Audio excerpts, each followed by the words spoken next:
Lincoln. Come on, it's shine, right? Shine. It's time for Early Break. Brought to you by Gaina Truck. Live from Lincoln, America. Here's Jason. Did seem kind of meh. Husker Online, Steve Sipple. Surprising. And longtime college football assistant coach. I want to buy a couple ducks. I'm bringing 2 ducks to the office. This is Early Break.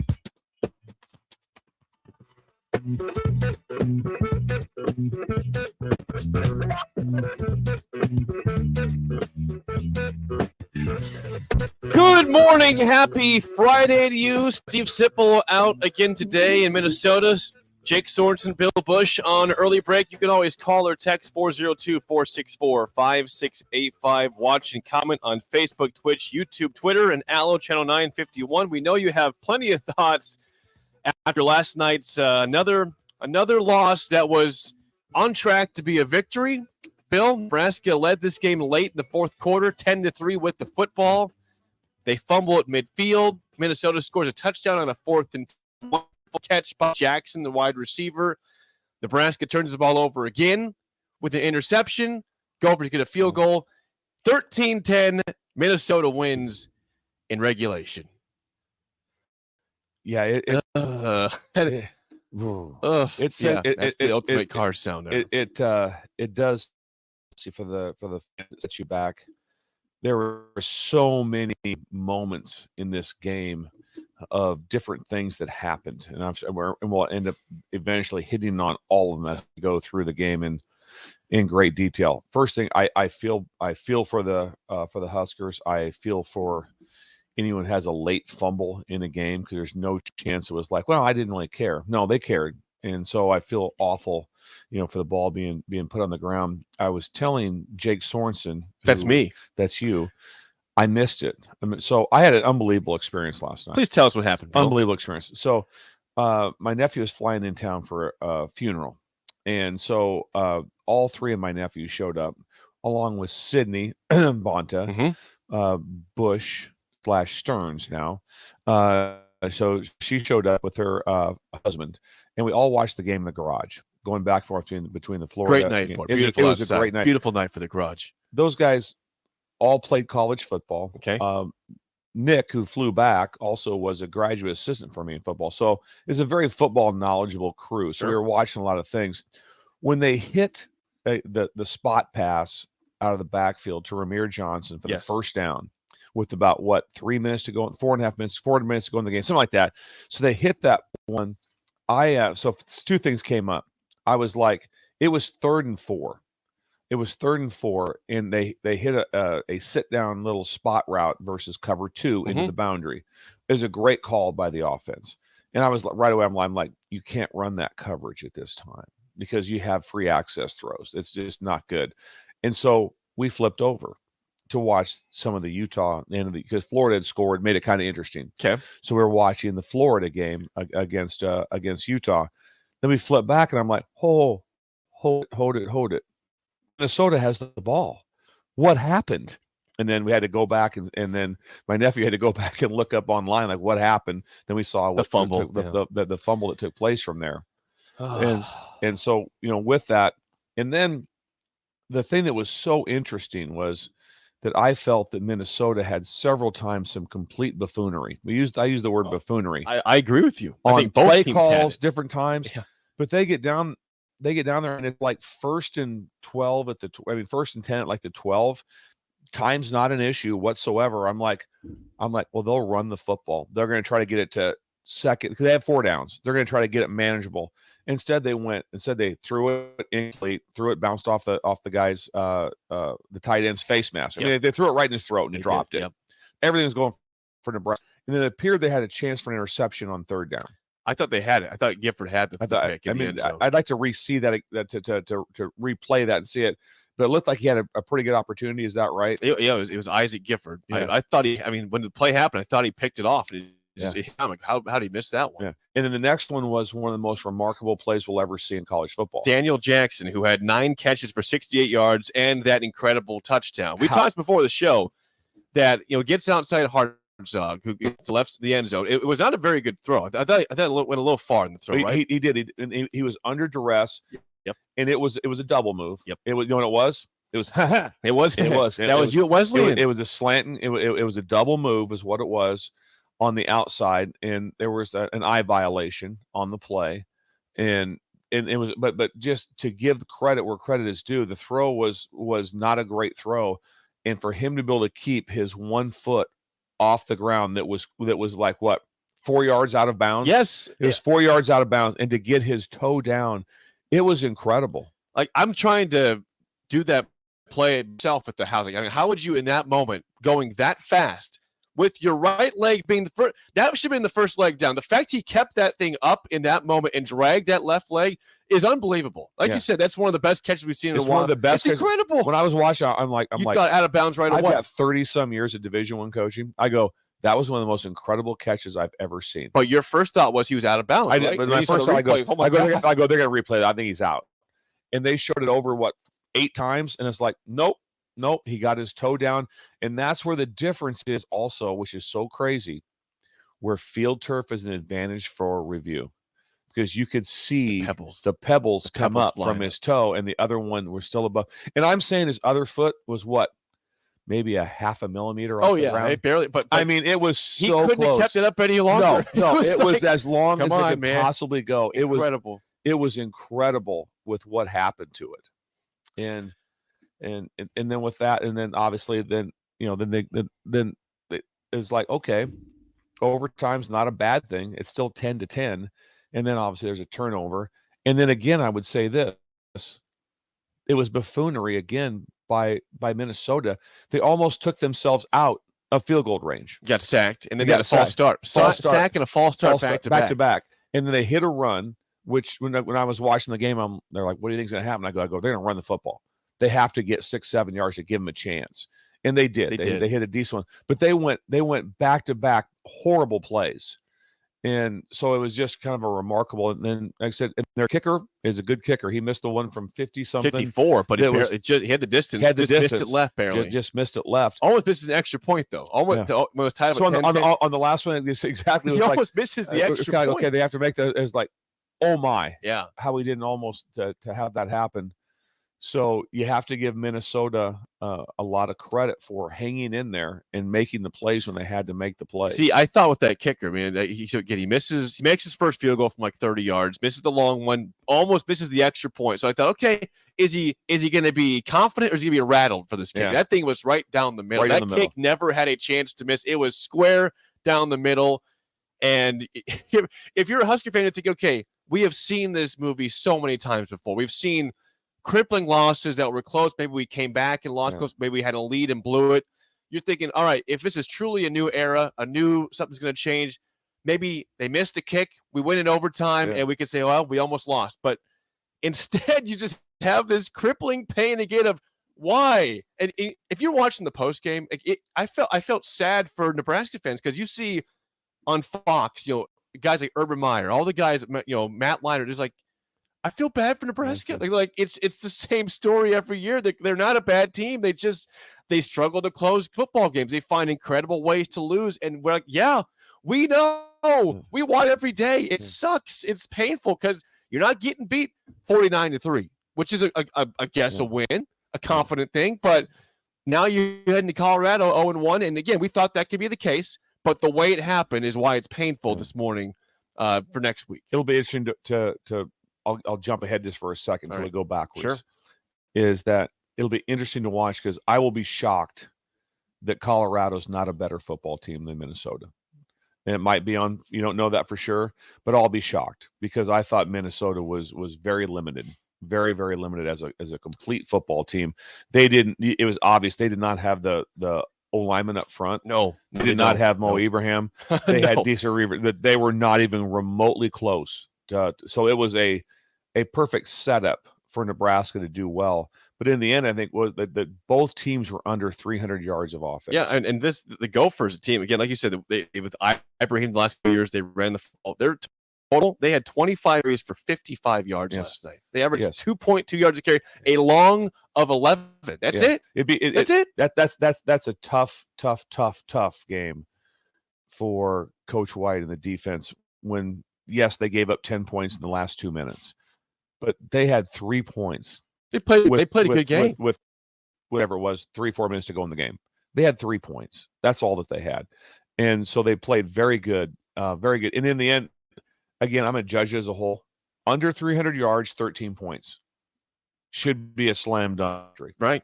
Should be a dunk victory. Offense struggled. I mean, they moved the ball at times, but yeah, under 300 yards in general. And then we all know the crippling turnovers. You can't. 4. What did we say? Right. And this is not like we were breaking news, but everyone in Nebraska knew. Nebraska had problems with turnovers for years. It's been a decade plus problem. It's not anything new. It's been a problem for quite some time. We said you got to at least be even in the turnover battle. Minnesota has 1, a pick by Omar Brown. Very nice play by Omar Brown to cut off that route. Nebraska has 4, including a pick in the end zone to end the first half, including back-to-back turnovers to end the game in regulation around midfield. Yeah. Both those, as you're advancing to get a score or put the game away the first time, getting field goal range second time, and Sims just has a terrible throw. Yeah. The one before halftime, it was one of those situations where it was very close to being like, I'm not sure you just don't kick it here, because he had to throw it. You had to throw it. It's like I remember telling my nephews, I go, if we Nebraska go in 3, incredible feeling. It's a win. It's a win for Nebraska. Feeling. But so they run the play. So I see with the motion like that. I'm like, they're going to run what I call a drive concept, which is under concept, and the tight end's going to run a back of the end zone dig route. That's what I thought was coming. Instead, they didn't. They ran a snag route concept, which is another great red zone comp. They got the back in the flat. They run a snag, a sit down in the 7-cut corner route in behind him. So I'm like, okay. So the concept, what had to be done, was very good. The situation was that the tight end Borkacher was 1 yard deep in the end zone, wide open. He sat there, and that's the route. And that's the route you want to throw. That would be the one you'd want to throw. And besides and what was said during the timeout, I don't know. You don't know any of those things. Well, they had all day. I mean, to go back to that situation, they had all day to make that call because there was a timeout, because there was a false start, and then all of a sudden, because there's a false start, they went back and reviewed the previous play that Gabe Irvin looked like by some reviews was in. I don't think it was clear enough to say he was for sure in the end zone. He didn't have a down the line thing. It appeared that his elbow was down. I'm not one of the guys that says, I'm fine with the original call. I'm fine with him being short. It sucked false start in the 1 yard line, because Jeff Sims probably the whole problem was the false start. That's the problem. Probably Jeff Sims was pretty tough to stop on those plays. Because right now you were not going to stop Nebraska from scoring a touchdown. You weren't. Not the one. Sims is going to get in. He was going to push himself. And you can push now. Yes. So they would have scored a touchdown. Crippling penalties at bad times. They had 2 falls inside the 5 last night. Yeah. The second one they had to result in getting the field goal because there's I forget who the false start, but push you back to the 9 or 10 yard line, and then it's tough to get in end zone from there. So don't make the mistake. They kick the field goal, go up 10-3. You still feel okay about it, but it's like that's twice this game where points are at a premium. It's not a 28-24 game. It's a 10-3 game, and you have 2 false starts inside the 5. That is crippling for this team, because there was several times my nephews and myself discussed. I said, you lose more games than you win. So Nebraska, for credit, got a very good kickoff return, and it was off just really poor play by Minnesota. But they made him. I didn't think we used the term break it. It was a great job by Ramir Johnson. They just messed up on the outside, but they made him pay for that. So that was a great job of it'll make him pay. And then they throw a double pass, and the ball hit the ground twice. It did. It hit the ground twice. So Nebraska got their share of breaks also with that. It was kind of funny because we're talking about it, and I think they were in a 1 high situation, which means 1 safety instead of 2. But the rule always was, in my mind, was anytime the ball's thrown sideways, is the safety immediately goes over the top, deep, for those exact situations. I've never seen a ball get thrown, bounce on the turf twice, picked up, and then have a receiver open by 30 yards. And so they caught some breaks. So things did go Nebraska's way. See, again, that's what I'm saying. At that point, okay, we're so upset about how the first half ended with, okay, no points, a turnover, but okay, same old Nebraska. And then the kickoff return, the touchdown, maybe not. Maybe there is something different here. Maybe, and then they go up 10-3, and then the game ends how it ends. You say, nope, it's going to be painful here again, possibly, But again, the way they bounced back after that rough end of the first half was, all right. Yeah, Matt Rule said something at halftime. He got him sparked up here. Something's happening. Yeah, and the score was so easy. I mean, I'm not easy, but it was like there's no reason to be stressed at halftime when the score is 3-0. It's like, hey, the score is 3-0, guys. We have to score to win anyway. So just everyone calm down and build. But again, the special teams from Minnesota, it was buffoonery. They roughed the punter. They did, and on it was 4th and 22. On a 4th and 22. They're going to get the ball at the 37-yard line. And also when he roughed him, he didn't even wasn't going for the block almost. It was horrendous what they did to rough him at that spot. And so they didn't end up scoring off that, but that was a very, very poor play. There was some thought by fans, maybe broadcasters, that Hutmacher maybe threw that player into Buschini on his wall. Yeah, it's that. What was shocking was that the guy didn't just come underneath Nash. Yep. To try to block it. So in my years of now from being a special teams guy in the past is that I teach nothing but one-hand blocks. Any idea why I do that, Jake? Why is that, Bill? Because 94% of the blocks are blocked with one hand. That's why. And so the two-handed block, that doesn't happen. So if the player from Minnesota came underneath Nash with his left hand extended, he might block it. Guess what he also doesn't do? He wouldn't have roughed him. Instead, he didn't do what should be done technique-wise, and Nebraska caught a huge break. So Nebraska caught their share of breaks also.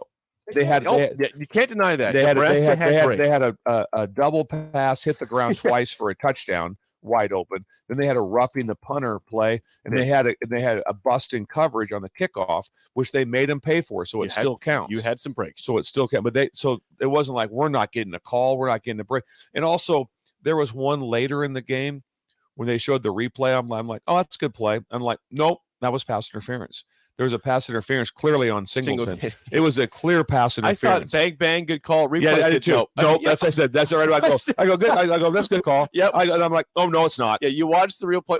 That's just bang, bang. Yeah. Replay said, nope. No, he got there way early. So Nebraska also got their share of the breaks. That could easily have been a PI, and the targeting on Nebraska was a targeting. I mean, it was a clearly, it wasn't like, oh, that's crap. It's like, you can hate the rule, but bottom line is it was a targeting when they replayed. It's like, oh yeah, it's a targeting. Yeah, that was a poor decision by Ty to shove him there. Yeah. And it really wasn't that got him. It was the head. It was the helmet to helmet contact. And the shove. Then he had it on it though. Yeah, it was a double-edged sword. But in the end, they had 3 points. Yep. They had 3 points. It didn't kill you. With the fumble happened at about the 50-yard line. It was about the 50. Yep, right. About the 50. Midfield. So the way Brian Buschini can control the ball with the Aussie-style punt meant at that point in time, like I said, I had moved on from the game. I was going to come back to the game. I wanted to see what was going on in the Florida game. That's what I wanted to see. Both in Nebraska's last 2 drives, and the fumble at the Gophers 47, the pick at the Gophers 46. That's where they ended. And again, if they don't throw the pick, it's gonna go to overtime. Yep.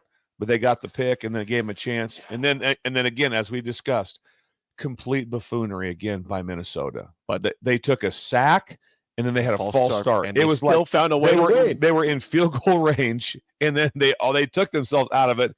They hit a crease for a run for about 8 yards, and obviously a great kick at the end for the. Well, guess who's with us on the Honda of Lincoln hotline? Is it Steve Sipple? 464-5685, our very own part of the three-legged stool. Steve Sipple, this is live incredible. From Minnesota, from the Gophers win over the Huskers 13-10. Sip, good morning.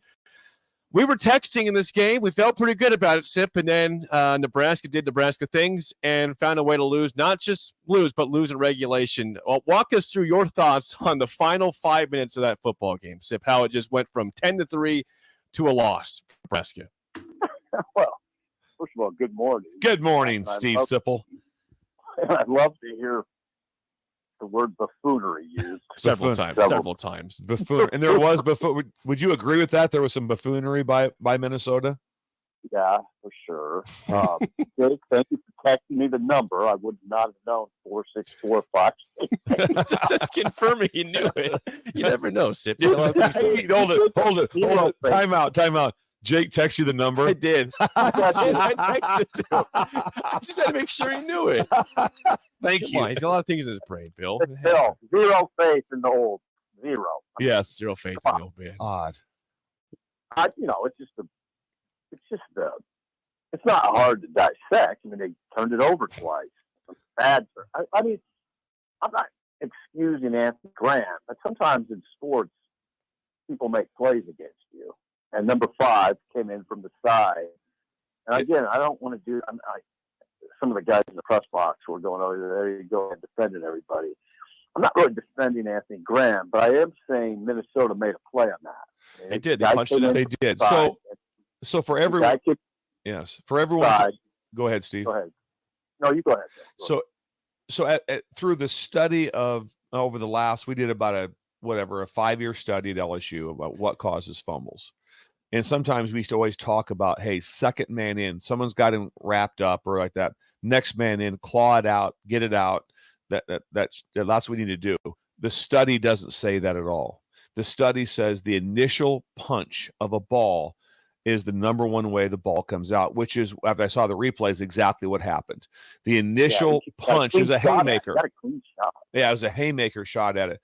Well, let me ask you this, Steve. I'm thinking about for Nebraska fans, because it was mentioned. So at the time, I said, Steve, that I'd flipped over to the Florida game quick to see what's going on there, because they got a really nice first down on the check down route into cover 2 into the boundary with Ramir. And so I'm like, okay, it's almost over, but it wasn't over, but it's almost over, because I'm like, if they don't get anything else, Brian's going to pin him inside the 10, and it's going to be very tough. But I'm going to flip back to it. But so in the end, like that, but we go back to a week ago, and the comments were made through press conferences that the reason that Anthony Grant's not playing is because he fumbles too much.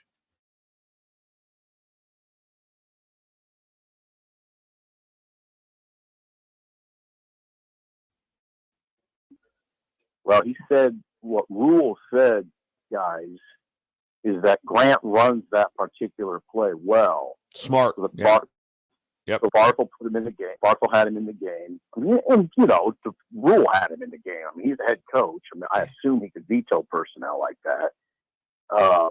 And he did. He ran the play well. I mean, it's a good play for Grant. And he had a gain. It was going to be a good gain on the play. So that was why. It's questionable though. Irvin was fine. Irvin wasn't banged up. Gabe Irvin was, and Gabe Irvin ran well late in that game. So it's a curious move, in my opinion. Yeah, it was. There's never a time when you're watching the game like, why is he in the game? I didn't think that, but I just figured the Nebraska fans would probably wonder after it was said that, hey, he fumbles, because at that point in time, if you don't fumble, your odds are probably in the high 90s. You're going to win the game. Yeah, and around that point, ESPN had Nebraska a 91% chance to win. I saw 94% chance. It's crazy. That's there. And like I said, the game. Go ahead, Steve. Go ahead. No, go ahead. Well, my biggest takeaway on this, and this is the first thing I thought when I woke up, is Marcus Satterfield has his hands full here. They don't have much offense, and I have no idea what you're going to do here. I mean, it looks like Isaiah Garcia Castaneda is hurt, probably out now. Not that he was going to solve the world's problems, but they got to find some offense, and because it's going to get tough. Well, I think also, so we talked during the show all week long about how much will we rely on Jeff Sims' legs. No one thought he'd have 19 carries last night. He had 16 carries going into the fourth quarter. So he had 3 in the fourth. He had 19 carries. Some of those were scrambles, obviously, but a lot of those were designed runs when all was said and done. That's not sustainable, right, Sip? No, Jake, I don't think it is. I don't. It's conjecture that it's not sustainable. Maybe there's a chance, Jake, that maybe in late October they're still running him 10 plus times a game, 15 times a game. But no, I don't. Do I think you can do that in the Big Ten? I don't think it's sustainable from a physical standpoint. I don't think his body can withstand it. B, Big Ten teams will adjust now. I mean, they're going to see this tape, and they'll adjust to that part of it. So no, I don't. That's why I go back to what I'm saying. That you got it. And I'm mainly talking about the receiver position again. They don't have much there. Billy Kemp is, their number one guy. Did he have a catch last night? 2 targets, no catches. Zero catches. Yeah. Zero catches. They did a good job on him, and see what's going to happen now. You'll see this film and say, okay, they took away Kemp. What else is not? There's not. What else is there? It's Jake. Guys, I was emphasizing that for the last couple of weeks, and there it was. Now I thought, okay, well, tight end position's pretty good. Maybe that can alleviate some of that stress. Maybe it will. But there's serious stress right now on Satterfield and on Sims. Yeah, because in the end, they got relying. Yeah, in the end, is like Steve's talking about is dead on. In the end, they had 10 points, and one was on a double pass that hit the ground twice. One of the touchdowns. And exactly so there wasn't they had opportunities. I understand that. And also, I'll be shocked if Minnesota has a very successful year. I don't think they're anywhere near the team they were last year. I don't think they're even close. I think this is. I'm afraid. My concern is I don't think they're going to be like Northwestern, but the concern is, they're not. They're just not. I'm with you, Bill. That's not a very. That's not a good. I don't think that's a very good Minnesota team. No, I think defensively they're limited and offensively extremely limited because they cannot run the football. And the quarterback made a couple plays when he had to. He also made some plays that were horrendous. Yes, he did. I mean, it was like one of those things is like, wow, there were some bad plays. And obviously, and for the one time I mentioned how coaching matters, they wouldn't have been in some of those spots if their offensive coordinator wasn't now at Rutgers. I feel right. that Shiraka would have done a better job of how to manage his. I don't think they had themselves in great positions. It just like it was. Sip, have you seen a catch that was more terrific than the one that the guy made for Minnesota? Jackson. Oh God, yeah. I thought it was humanly impossible to get a foot down in that situation. I did too. I said he's out. What did you think from the press box? Do you think he was out? I mean, they're going to review this, right? There's no way that's. Yeah, it's one of those things where you're like, no way that's a score. Then you see the replay, and you're like, oh yeah, he got in. Yeah. How about the ref calling attention though? Yeah. It's good. That's an awareness by him. Yeah. So Daniel Jackson, I think that was Daniel Jackson. It was a great play. That's correct. I mean, you still have a shot though. Nebraska still has a good shot. Yeah, it's 10-10. Yeah, you're not behind. Right. You have 2:32. I think it's 2:30. Yeah, there's 2:32 left on the clock. Plenty of time. So yeah, let's face it. This is pretty dispiriting. You don't want to go too far down that path because at the end, at the same time, we didn't expect a win, and Nebraska did have PJ Flex in his 7th year. They had a 7-year program on the ropes severely. So there's good. And the defense obviously played well. They flied around. Now they got to find a way to get home with 4. Yeah. If you had I don't know. Yep. I don't know if Bill would agree with this or not. I think in the Big Ten, especially in critical situations, you have to be able to get home with 4. If you got to have 7 guys in coverage, you get carved up. So that's the one thing that the defense was really, I thought they flew around, got a lot of guys to the ball consistently, but you got to find a pass rush again. Yeah, they were, it was a, offensive. They were quite a bit different than what they were last year. Minnesota was quite a bit different than what they were last year. They don't have the hammer. And John Tyler's a little guy. Yeah, they don't have that. And so last year on a lot of those plays that went for 2, Ibrahim was getting 4.5. That's what it was. It was 2nd and 5 all the time. And so that was a big difference for him. But up front, they're not even close to what they were last year. They're not the same at running back. Quarterback, probably even I would still say a little bit better. I really would. Even I'd say even though Tanner was around for like 10 years of football, and receiver was solid, but they had some horrific drops. I mean, They horrific drops. I mean, they had people getting hit in the face mask with the ball, and they put it on the ground. I can't imagine that Minnesota has that I think they're going to struggle mightily. And so it was a chance for a taking for Nebraska to get a Big Ten win on the road, obviously, to be able to get that done. Yep.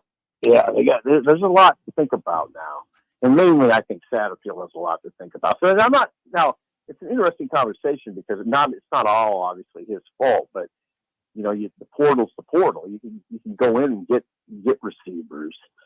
And I hopefully these guys, and I'm sure the listeners love to hear me get on here and talk about this stuff, but maybe I'm wrong. I mean, maybe there's enough potency there, or maybe you can get Jalen Lloyd going a little bit more. You saw him. Maybe you saw Malachi Coleman a little bit. Maybe there's a freshman you can get going, and maybe you can find some things. But that's my biggest concern coming out of there is just Nebraska's offense doesn't. They got to find something. I mean, you can't lean so hard on number 7. It seems a lot. We've seen the offense over the years. It relies on Adrian Martinez, relies on Tommy Armstrong, relies on Taylor Martinez. This has been a pretty common thing that you rely on your quarterback to be your ultimate playmaker, and it ends up poorly usually for Nebraska that way. Because when you say from scrimmage, the best run that Nebraska had would have been Gabe Irvin for about 25 maybe. And they had 27 yards. And they had a free hitter in the A gap that just missed the tackle. Yeah, should have been a loss to 3. Gabe just made a play. So it wasn't a deal like, it was just he just made a play. That play easily could have been a -2, and give him credit for making a play with it. But Sipple hit it on the head I was a little shocked. I was talking again to football guys I was watching the game with, that they weren't very well prepared for. Sometimes teams call the word skip, midline, whatever it is. That's when it's a midline run by the quarterback with the tight end looping around to the side that he opens up to. And Nebraska hit that several times for good runs. And it was like Minnesota was unprepared for it. Now that run was their best run. That's what's getting repped, immediately. That's what's like, hey, this is what has to happen. And a lot of it is by the footwork of the quarterback. You can identify that running play extremely fast when it's on film. And so like what said, now it's on film. Now everything's different. Yeah, things can really run, but it won't be as easy going forward now especially against good Big Ten teams. So, yeah, it's interesting. Sims can really run it. I mean, he's good. But I don't know, the decision making carried over from Georgia Tech. I mean, he threw 23 picks at Georgia Tech, 23. And you thought, okay, well, they have that solved. Well, right now, you would have to say he doesn't. Until further notice. So he's got to clean it up. Yeah, all 3 picks were pretty bad. I mean, the first one overthrew Billy Kemp, interception. Obviously, the second one terrible end of the first half of in the end zone, and then third one just you can't throw a pick at that moment. You're trying to drive either to overtime or get in field goal range. You cannot have that type of throw right there, and it was just not even close, and that's just horrific. But the throw to Kemp wasn't. You're right, Jake. I'd say 2 of the 3 were bad. The throw to Kemp, if Kemp's 6'2", he catches it. That one wasn't near as bad as obviously the one before halftime. The last 2 and were the last two were terrible. Yeah. We'll ask you this before we get out of here, Sip. In terms of the mental, for the players in the team who have been here for a couple of years who have seen this type of loss before. Matt Rule seemed confident in postgame that this would not affect them. They would be able to, they'd move on fine, but he has not been here for the past couple of years where these players have. Do you think they can move on from another tough, close loss like this and be able to bounce back right away? I always believe that young guys do. I mean, it's a shot. Nash, for instance, Nash Hutmacher was just pissed, angry. Angry's probably okay. I mean, kids are resilient, Jake. It's still early in the season. I think there's a lot. I think what you'll see, or we won't see it, but I think if you're this coaching staff, you emphasize the positive to the nth degree now. I mean, you go in you say, look at this, guys. If we do this and this, we win this game. I think that's how I would approach it. I'd be incredibly positive. You got to point out the mistakes, and a lot of them are obvious. But I think you really emphasize, look, I mean, we should have won this game. Point out the good things that you did, because there's a lot, especially on defense and special teams. They flew around. I mean, they really did. So, Jake, my answer is yes. I think it's early enough in the season that you can overcome that. They'll be fine. They'll overcome it. They do have it's a tough scenario. You wish they were coming home to play Northern Illinois this week. Not going to Colorado. Sorry, not going to Colorado, because Colorado would be a tough place to play. And I told Jake Sorensen, who's part of the three-legged stool, I told Jake, I said, I'll be shocked that Colorado's not significantly better than Minnesota, especially on offense. Colorado will be better. Colorado, a good receiver, and that I don't know. I gotta look at this game again. The corners, Nebraska asks its corners to do a lot in this defense. There's a lot of open field, and Colorado is they are good at receiver, so that's something you got to watch. Yeah, they got good receiver. They're just better. They're a better team because Minnesota offensively was very, very poor. They were and give Nebraska credit for making them look poor. Yeah, they were, but they weren't the same guys. They're going to see a lot throughout the year. They're going to see way better skill set than what they saw on last night. Yep. There'll be some fan buffoonery in Colorado. You guys better get going. Yeah. Hey, thanks for including me in the conversation. God, this is awesome. Calling in. Hey, safe travels back to Nebraska. Sip. What time will you depart, and what will be your snack of choice for the drive home? Pork rinds. Pork rinds. Of all How about things. Funyuns? Is Funyun a pork rind? No, pork rinds are pork rinds. Yeah. Don't try to don't screw it up. There's no cussing pork here. rinds are pork rinds. I don't know what we're trying to do to pork rinds. All right, Sip. All right, safe thanks, travels Sip. to you on Tuesday. Thanks, buddy. God bless. That's Steve Sipple, our third-legged, a third member of the three-legged stool here. That was very nice. He's our guy. Quick preview of the games ahead this weekend, and just look at. I haven't heard about Utah, Florida yet. You can give us an update on that, Bill. It's next, an early break in the ticket. You're listening to Early Break with Steve Sipple, Jake Sorensen, and Bill Busch on 93.7 The Ticket and theticketfm.com. If you struggle with joint pain, there's good news. You don't need surgery to get back to full health. South Point Medical and Aesthetics offers breakthrough non-surgical options for treatment of moderate to severe joint pain. Our patients experience little to no downtime from our procedures, and the results are remarkable. They've had 14 years of successful treatments with patients from 35 states with an effective word-of-mouth traffic. Learn more about how you can get lasting results for joint pain today at southpointmedical.com or call 402-323-8400. Proud to be voted Best Vape Shop. Generation V Is thrilled to announce our newest location is now open at 27th and Superior. Generation V. Explore with the largest selection of vape, kratom, all your favorite brands of disposables, e-liquid, and premium THCA flower. Generation V. We'll guide you through our extensive collection to help you find the perfect fit. Generation V. With locations in Lincoln, Omaha, Seward, York, Kearney, and Beatrice. Visit the newest store now open at 27th and Superior in Lincoln. GenerationV.com. E6 contain nicotine. Nicotine is an addictive chemical. Bagels and Joe is the perfect place for breakfast or lunch in August. Try their new lemon cream cheese on any bagel or breakfast sandwich. And try the Karma Latte, as 10% of proceeds from that drink will go to the Great Plains Trail Network. 4 locations in Lincoln and 1 in Seward. Bagels and Joe. Fairway Meat Market, your family. And as part of the family, they want to save you money on your meat and groceries. This week, they have your tailgate and holiday barbecue needs.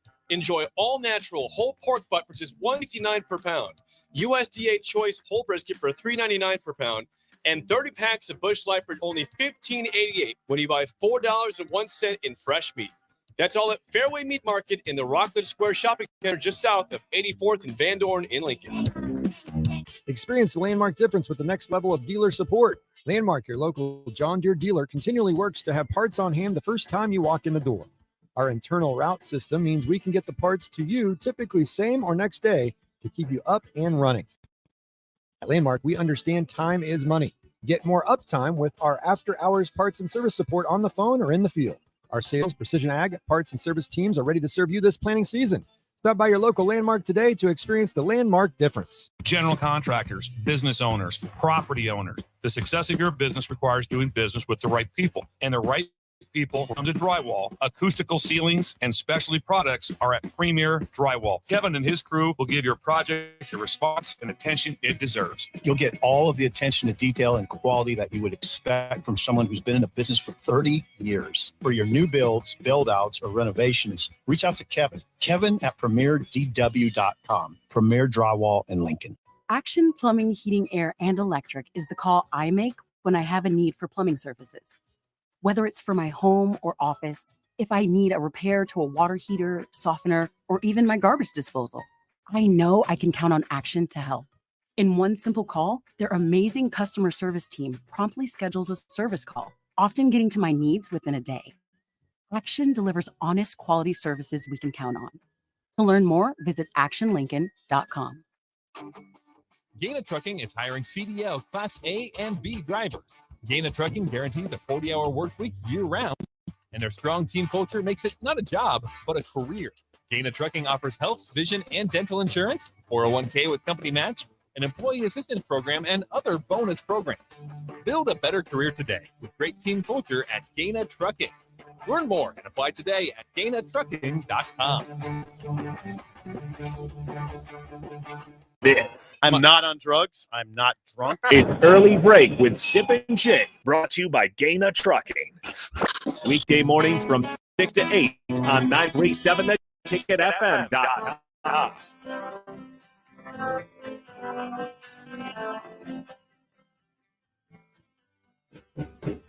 Get to a quick recap of Utah, Florida in a second. I had one more thought before we'll get deeper on the 7 o'clock hour back in Nebraska and Minnesota. But I think, we're just kind of seeing a depressed fan base this morning in the text line, which I expected. But I was looking forward to if Nebraska had won this game like 10-3, which look like they're going to win 10-3. Hey, you won an ugly rock fight. Think about, was it pretty? No, it wasn't pretty. Did you have turnovers? Yeah, you had turnovers. But think about what the conversation could have been if you had won just this low-scoring rock fight. Hey, man, we're setting the tone. Right? You had that opportunity ahead of you just to not win 24-3. Yeah. Can you win an ugly football game? It wasn't rainy. It wasn't like it was a bad weather deal. It was just, hey. It looked like an incrable night to be at the game. Like a gorgeous night. Gorgeous. In Minneapolis. Yeah, like a great night to be at the game. I was I think Jay thought 40%. I thought Minnesota fans kind of, I thought Nebraska was probably more in the 10 to 15% in the total fans in the place. When they showed the above view. Yeah. So the crowd looked great. I told you it's a great stadium. It's a great place to go see a game. It really, really is a great place to watch a game. But the stress on the sideline, when they would show the Minnesota sideline, PJ Fleck was just like, in his mind, it was going through his head was one thing: we're not very good. You can see that in his face. You can tell it wasn't a lot even of his post-game interview. He's like, "Well, we got to win. We won." Yeah, it was not good, and they're gonna struggle. And so I feel bad for Nebraska for not having able to finish that thing off, because think about this: before the very end, it was 3 turnovers to 1, and Nebraska was still winning 10-3. They were. If you just said, "Hey, tell me what's going to go on with 2.5 minutes to go in the game," and Nebraska has 3 turnovers and Minnesota has 1, you'd be like, "Oh, we're down 14. Maybe. We're down 14, 17, whatever." Yeah, they had overcome all those situations to be in that spot. So there is an upside there if you limit the turnovers. Obviously, will be a big part of it. Quickly, we'll get to Derek Bombeck next segment, but you watched the other game last night heavily. Utah and Florida was the game. Florida was trailing the whole game. Utah scored their first offensive play. They threw a bomb, and it got caught, and they broke away and scored.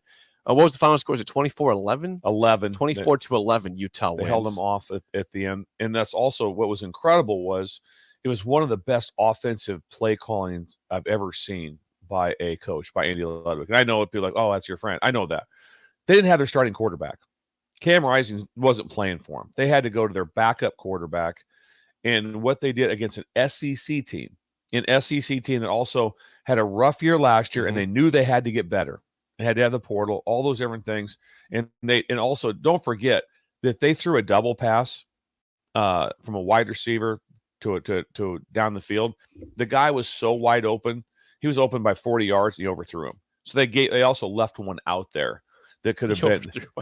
I'm like, I remember when we watched it, I go, if they catch that, they win the game, and it was still in the first half, because the numbers like that. I mean, they did not look good. Florida didn't. Talk about a tough flight home.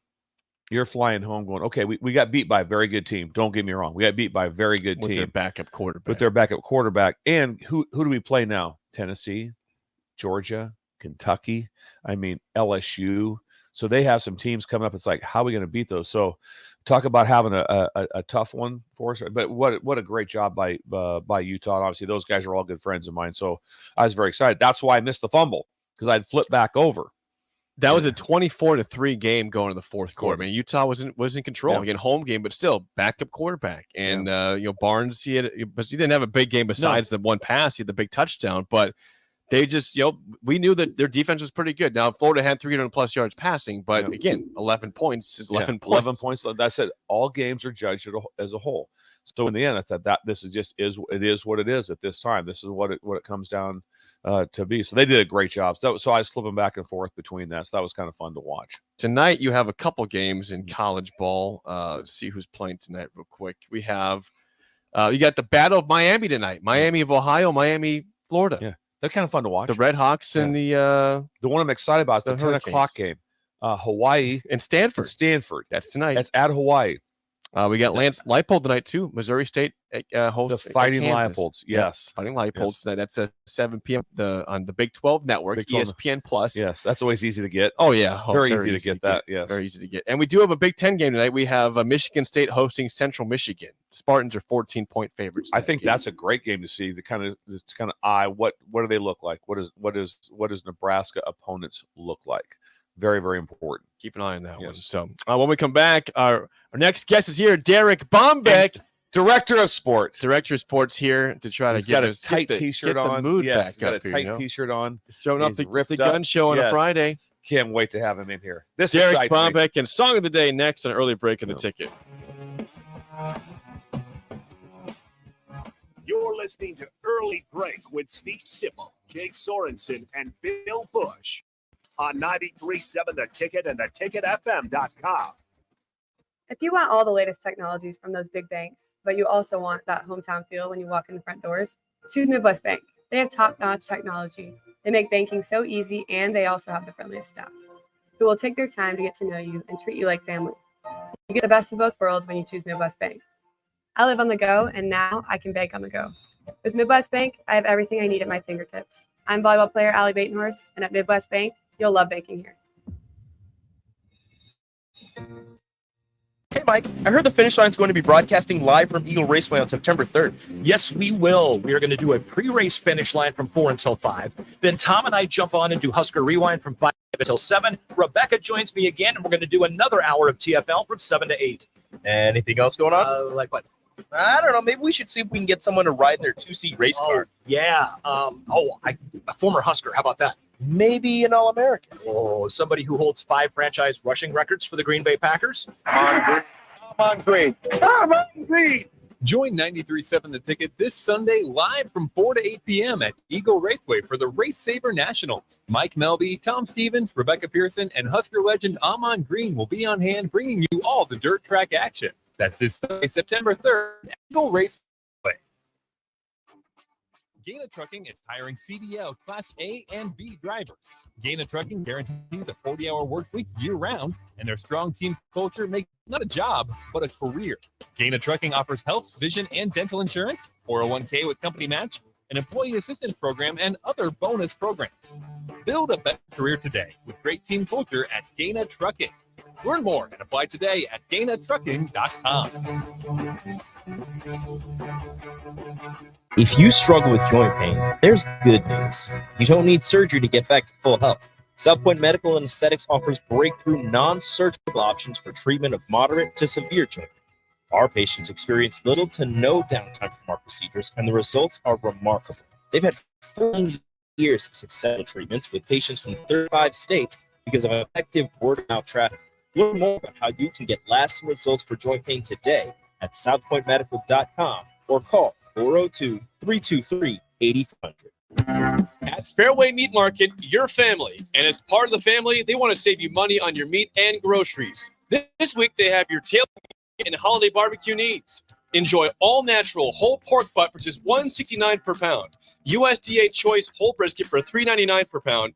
And 30 packs of Busch Light for only $15.88 when you buy $4.01 in fresh.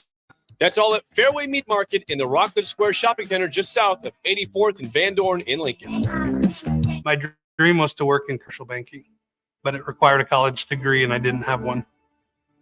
I found out that Doane had classes for adult learners on the Lincoln campus and online. So I earned my bachelor's degree, and 5 months later, I landed my dream job. I decided to continue my education, and now I'm working on my MBA at Doane. For me, the Doane experience has been life-changing. IT projects piling up again? Changing IT can definitely be frustrating. Whether you have an in-house IT department or you manage it yourself, let Hamilton be your experts. At Hamilton, we take the frustration out of your business tech issues with managed IT solutions. We specialize in co-managed and fully managed IT. Does your business need better managed IT? Hire your local experts. Hire Hamilton at hamiltonisbusiness.com. The best way to learn about Southeast Community College is to visit. SCC's Career Days will provide you with a hands-on experience as you learn alongside SCC faculty and students and industry partners. Explore careers in healthcare, construction, ag, automotive, manufacturing, engineering, power sports, transportation, or technology. See your options at southeast.edu/visit SCC. SCC, your path to possible. Action Plumbing, Heating, Air, and Electric brings exciting career opportunities for you. Someone know. They are now hiring plumbers, electricians, and HVAC techs and installers to continually build their professional team. They offer competitive pay and full benefits packages that include health, dental, vision, PTO, and 401k options. Action has created a positive team environment for over 50 years. Apply online at actionlincoln.com. Vershawn Jackson for Brandt Excavating. Brandt's been in business for 29 years, and they specialize in a variety of things. If you're looking for someone to get the job done in precision demolition, excavating, trucking, mass grading, and site prep, Brandt is the place to call. To set up a quote or learn more, call Brandt Excavating at 402-474-4113 or go to BrandtExcavating.com. They're also hiring, so join the team today. Brandt Excavating, a part of the buyer who reminds you, go big Brand. Repeat after me. I will not touch the fuse box. I will probably not touch the fuse box. Tim, do you remember what happened last time? Yeah, I remember. What happened? Half of the city block lost power. And? My chicken condo went haywire.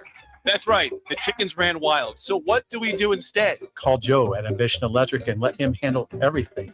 Look, saved on speed dial. Ambition Electric, 402-217-3415. Or online at ambitionelectric.com. You love the Bash's sports takes. Now, will you feel like an idiot if you're No.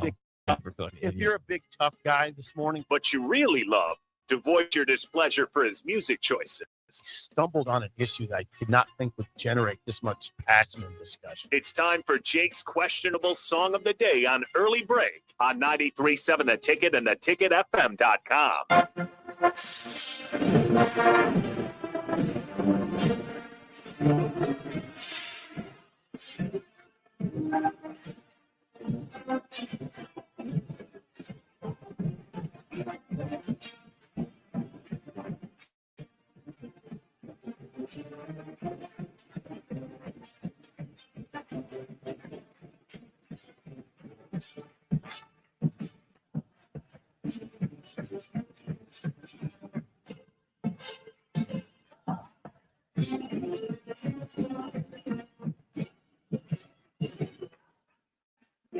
You know what? Maybe the timing's bad. I don't care. People need a good lift boost this morning after a rough loss, Minnesota. Your song of the day is There Is No Place Like Nebraska. We can go back to the volleyball game because this is better for that. Yes. 464-568-5. 1 is bad. 10 is good. Text rating on the Sauter Heyman Jewelers song of the day.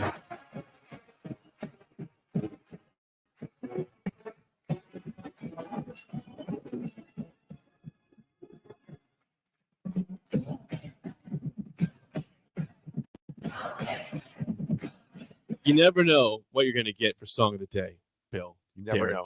Rothy. Yes.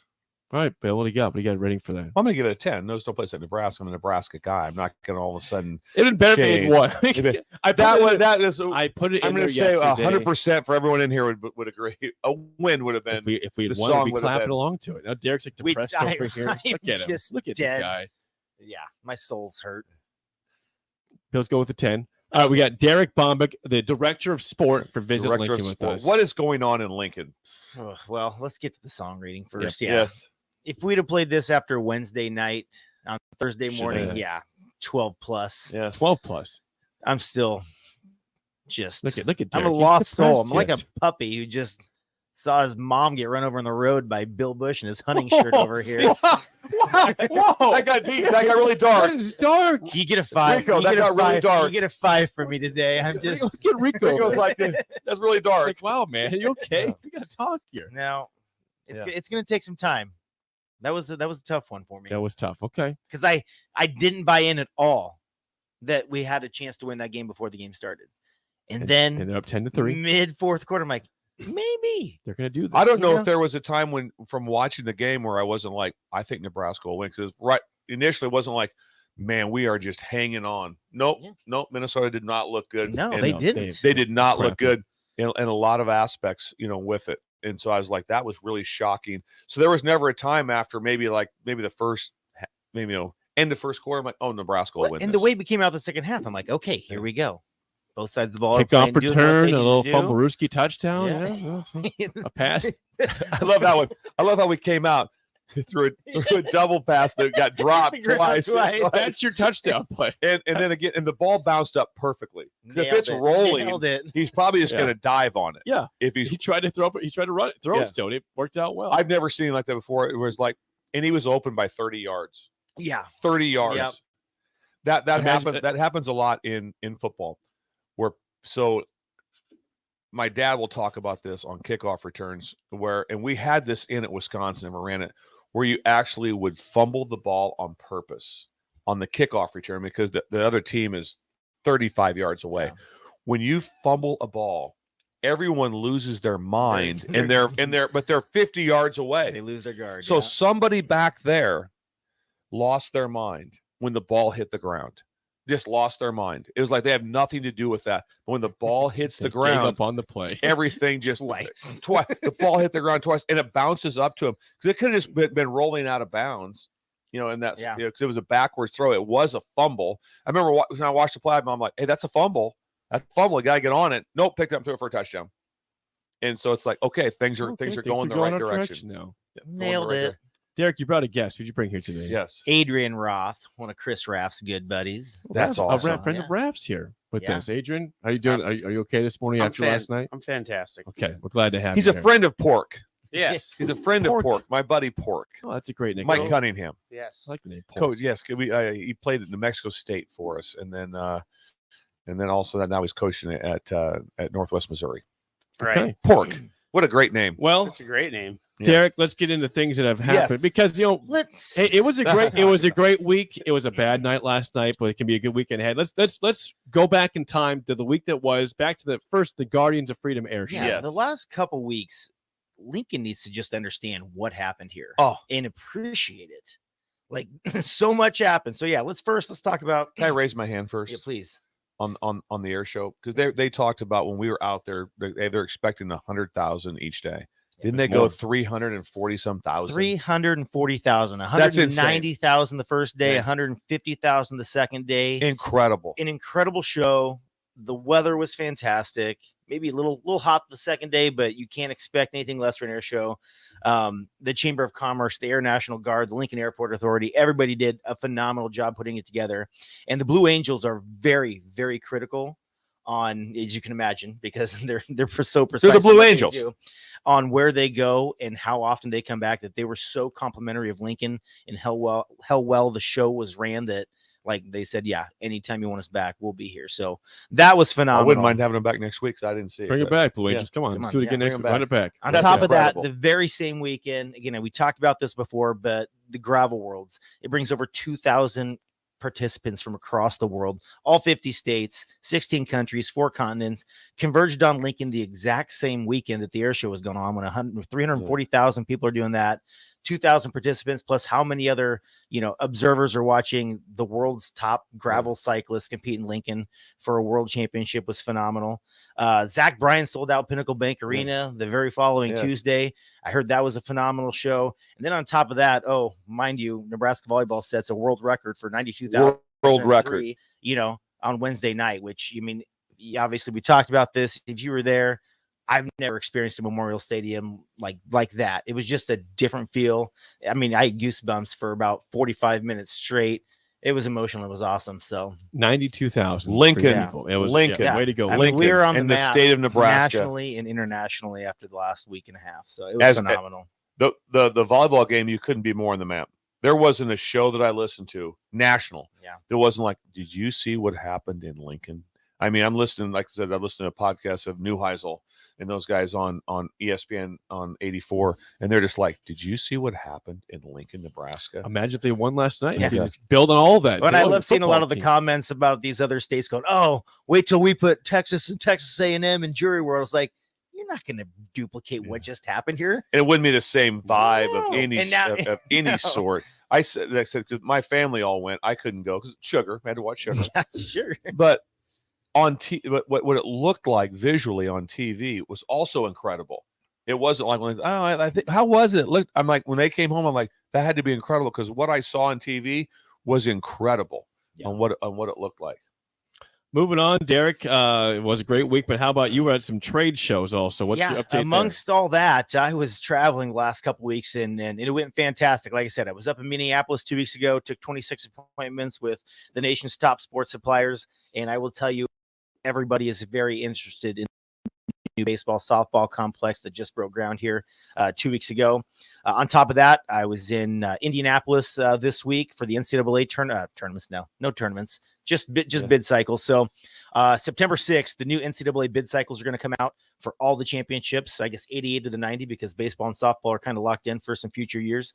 But there's a lot of interest. We're looking at NCAA men's basketball, women's basketball, gymnastics, obviously bowling here at Sun Valley Lanes with John Lucido. They can do a phenomenal job. So a lot of work being done. And we're going to see hopefully some fruits of our labor with that, with some good events coming to Lincoln here in the future years. Okay. Last but not least, how about the Bikes, and Bison? Yes. What's that? I believe you may have done this. Oh, a couple years ago. Yeah, Whoa. it's been a while, but It was super hot that day. Really hot that day. And you rode a bison? But it's a great I rode a event. bicycle. It's a great event. Yeah. The Friends of the Pioneers Nature Center are going to host their annual event on September 10th.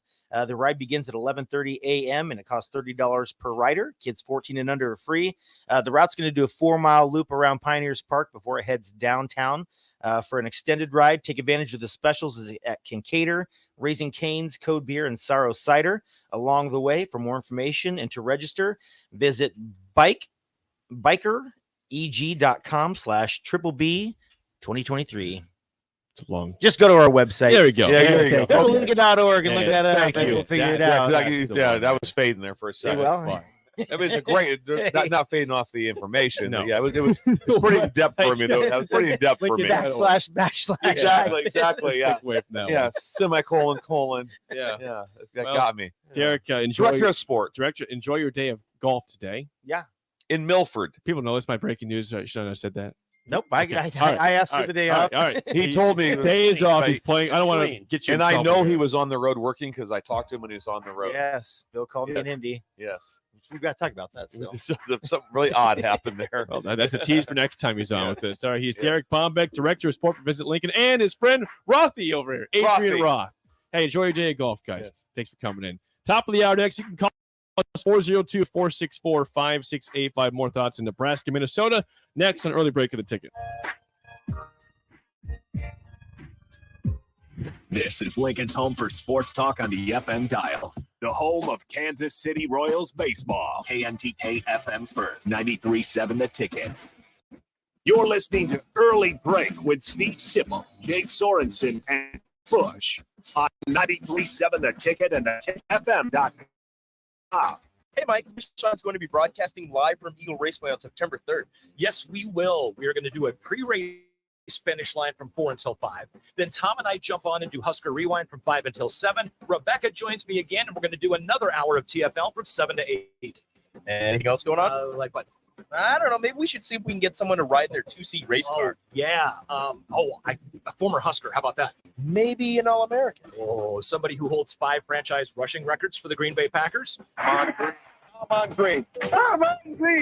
Join 93.7 The Ticket this Sunday live from 4 to 8 p.m. at Eagle Raceway for the Race Saver Nationals. Mike Melby, Tom Stevens, Rebecca Pearson, and Husker legend Amon Green will be on hand bringing you all the dirt track action. That's this Sunday, September 3rd at Eagle Raceway. Proud to be voted Best Shop. Generation V. Is thrilled to announce our newest location is now open at 27th and Superior. Generation V. Explore with the largest selection of vape, Delta 8, Kratom, all your favorite brands of disposables, e-liquid, and premium THCA flower. Generation V. We'll guide you through our extensive collection to help you find the perfect fit. Generation V. With locations in Lincoln, Omaha, Seward, York, Kearney, and Beatrice. Visit our newest store now open at 27th and Superior in Lincoln. GenerationV.com. E6 contain nicotine. Nicotine is an addictive chemical. At first, I was really nervous and intimidated to buy a ring. I wasn't sure what I was getting into. My experience at Starter Heyman was very easy. I felt like I walked out of Starter Heyman with the ring that was going to make her go wow and say yes. I love my ring. It is so beautiful. I absolutely love my ring. I get compliments on it all the time. I always tell them Starter Heyman. Yeah, we would definitely recommend Starter Heyman. Yeah, it was great. We're definitely coming back. Sure. Sutter Heyman Jewelers, Lincoln and Grand Island. SutterHeyman.com. Arnold's Tavern in Havelock is the place to be this summer, and the best place in town for shuffleboard. Come on Wednesdays and learn from some of the best players in town for the Shuffleboard Corner. Come on Sundays for Open House League all day starting at 11 a.m. And enjoy $3 tall boys and $3 wells. Shake off the start to the work week with karaoke on Monday nights. And don't forget, happy hour is every 3 to 6 p.m. and you are always welcome to bring in your own food. Arnold's Tavern in the heart of Havelock. An energy tip from LES. Schedule a furnace or heat pump check to ensure your heating system runs at its peak efficiency before winter arrives. Learn more easy ways to save at les.com. Integrated Life Choices has been inspiring opportunities for individuals with disabilities for more than 15 years in Lincoln and across Nebraska by offering a number of services. From group home to independent living resources and job training, you'll find the support that allows people to live fulfilling lives. They're also hiring. If you're looking for a rewarding career supporting people with developmental disabilities, you can check out open positions along with learning more about services at ilc.net. Integrated Life Choices. Rico here with HIS Auto Care at 70th and Van Dorn, letting you know HIS is a great place to bring your vehicle for service. With superior service bumper to bumper, we'll treat your vehicle like it's your mother's. It doesn't get any better than that. So call 402-488-8934 and HIS Auto will make you glad you did. 5% off, mention this ad, and for sure your mother will be proud you called. 402-488-8934, HIS Auto Care, 70th and Van Dorn. God bless you. Load up on meat and more this summer at the Mercado by Certified Piedmontese at 84th and Havelock. This week's specials through September 5th are $2 off 8-ounce grass-finished sirloins. And don't forget to check out their Friday feast this week and every week. Plus, big news, they have 2 new locations now open at 30th and Yankee Hill in Lincoln and 168th and Maple in Omaha. Get to the Mercado today for the best meat in town. Experience the Landmark difference with the next level of dealer support. Landmark, your local John Deere dealer, continually works to have parts on hand the first time you walk in the door. Our internal route system means we can get the parts to you typically same or next day to keep you up and running. At Landmark, we understand time is money. Get more uptime with our after-hours parts and service support on the phone or in the field. Our sales, precision parts, and service teams are ready to serve you this planning season. Stop by your local Landmark today. It's the Landmark difference. Hey guys, it's Nick Sainer. Join me and Jay Foreman this Friday night at 7 p.m. for Lincoln Southeast versus tonight's and Sport look to bounce back after dropping their season openers in week 1. And you can hear all the action unfold with Jay breaking it down alongside me better than anybody else. Kickoff is slated for 7 p.m. from Seacrest Field, but pregame starts at 6:40 p.m. It's high school football on Friday Night Live. 7 Ticket and theticketfm.com. Wake up Lincoln. I overslept. Damn rooster didn't crow. It's time for Early Break, sponsored by Midwest Bank. Live from Lincoln, America. Here's 93.7 The Ticket's Jake Sorensen. I'm wrong, but I'm not. Husker Online, Steve Sipple. If I were a feral cat. And longtime college football assistant coach, Bill Busch. You get one team. Mine's the Houston Oilers. I'm not the Texans, and I'm not the Titans. So I'm out. This is Break.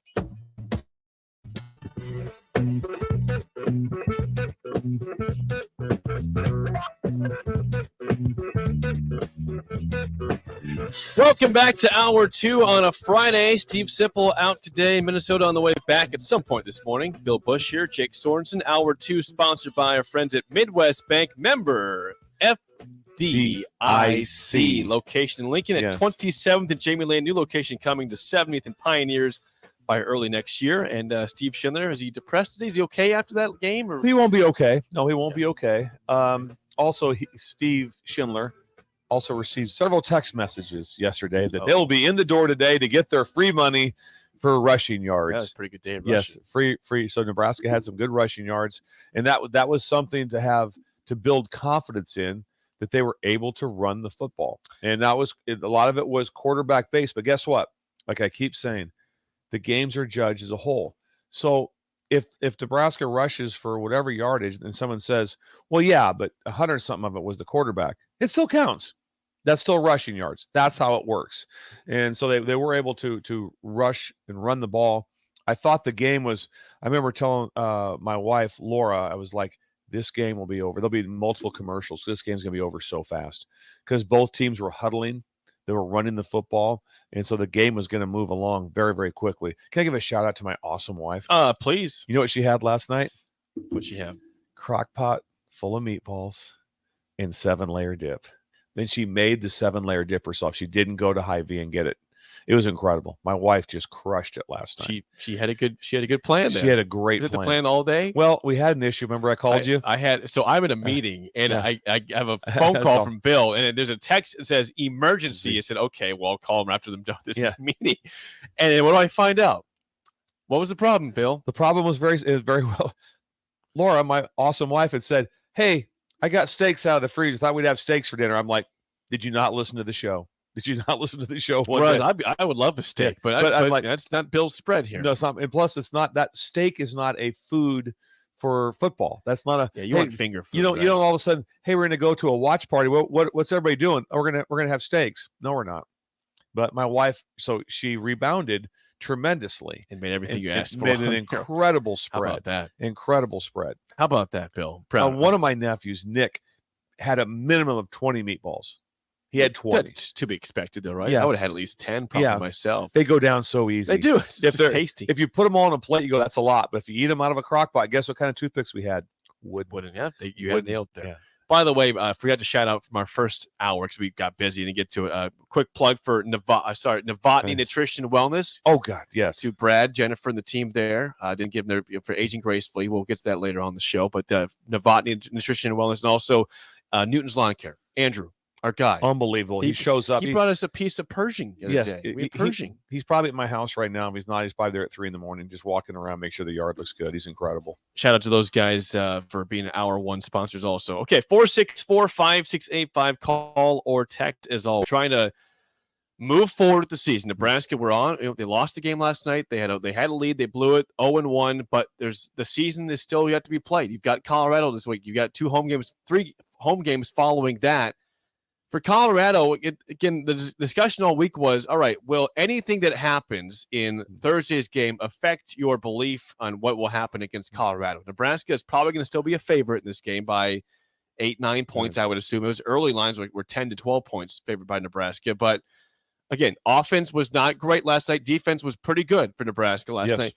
Did anything from last night affect your belief in what should happen in Boulder next week? I think you have to see it. I think you have to see the game Saturday to kind of see what Colorado looks like with it.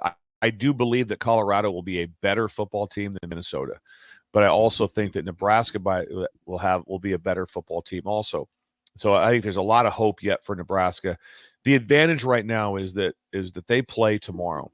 So Nebraska gets 2 bonus days of a little bit of rest, a chance to bring the players in.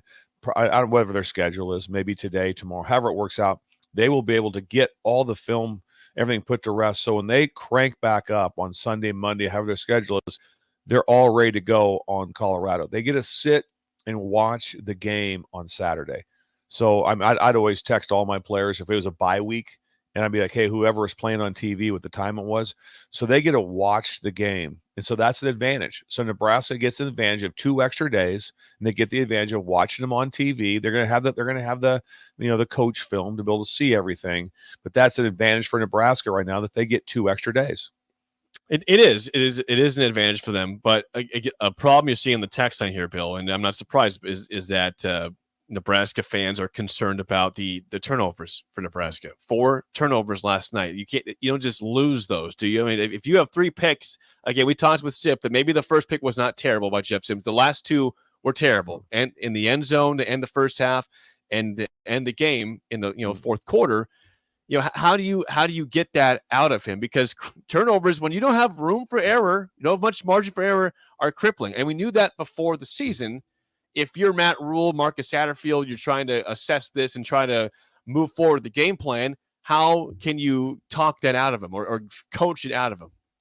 I think you have some limitations that you have. We're going to do this and this, kind of give a little bit of, you can ease him a little bit in that area. You have to be able to throw the football, though. You're not going to be able to say, hey, we're just going to run play action passes. At some point in time, you do have to be able to protect and drop back and throw the ball. And so they'll have plans for him that'll be very good. It was a first game playing at Nebraska. Now he has played a lot of football. He has, but not with these guys. He has not played a lot with these guys. So I think there'll be some. You saw Marcus Washington make some plays for him and do some things. So I think that's a big positive for him. And like I said, they had a few things in the run game, which was good. Like Sip said, when the fumble occurred, was going to be a significant gain. Really, I said probably almost to ice the game. That's kind of where it would have been in that spot.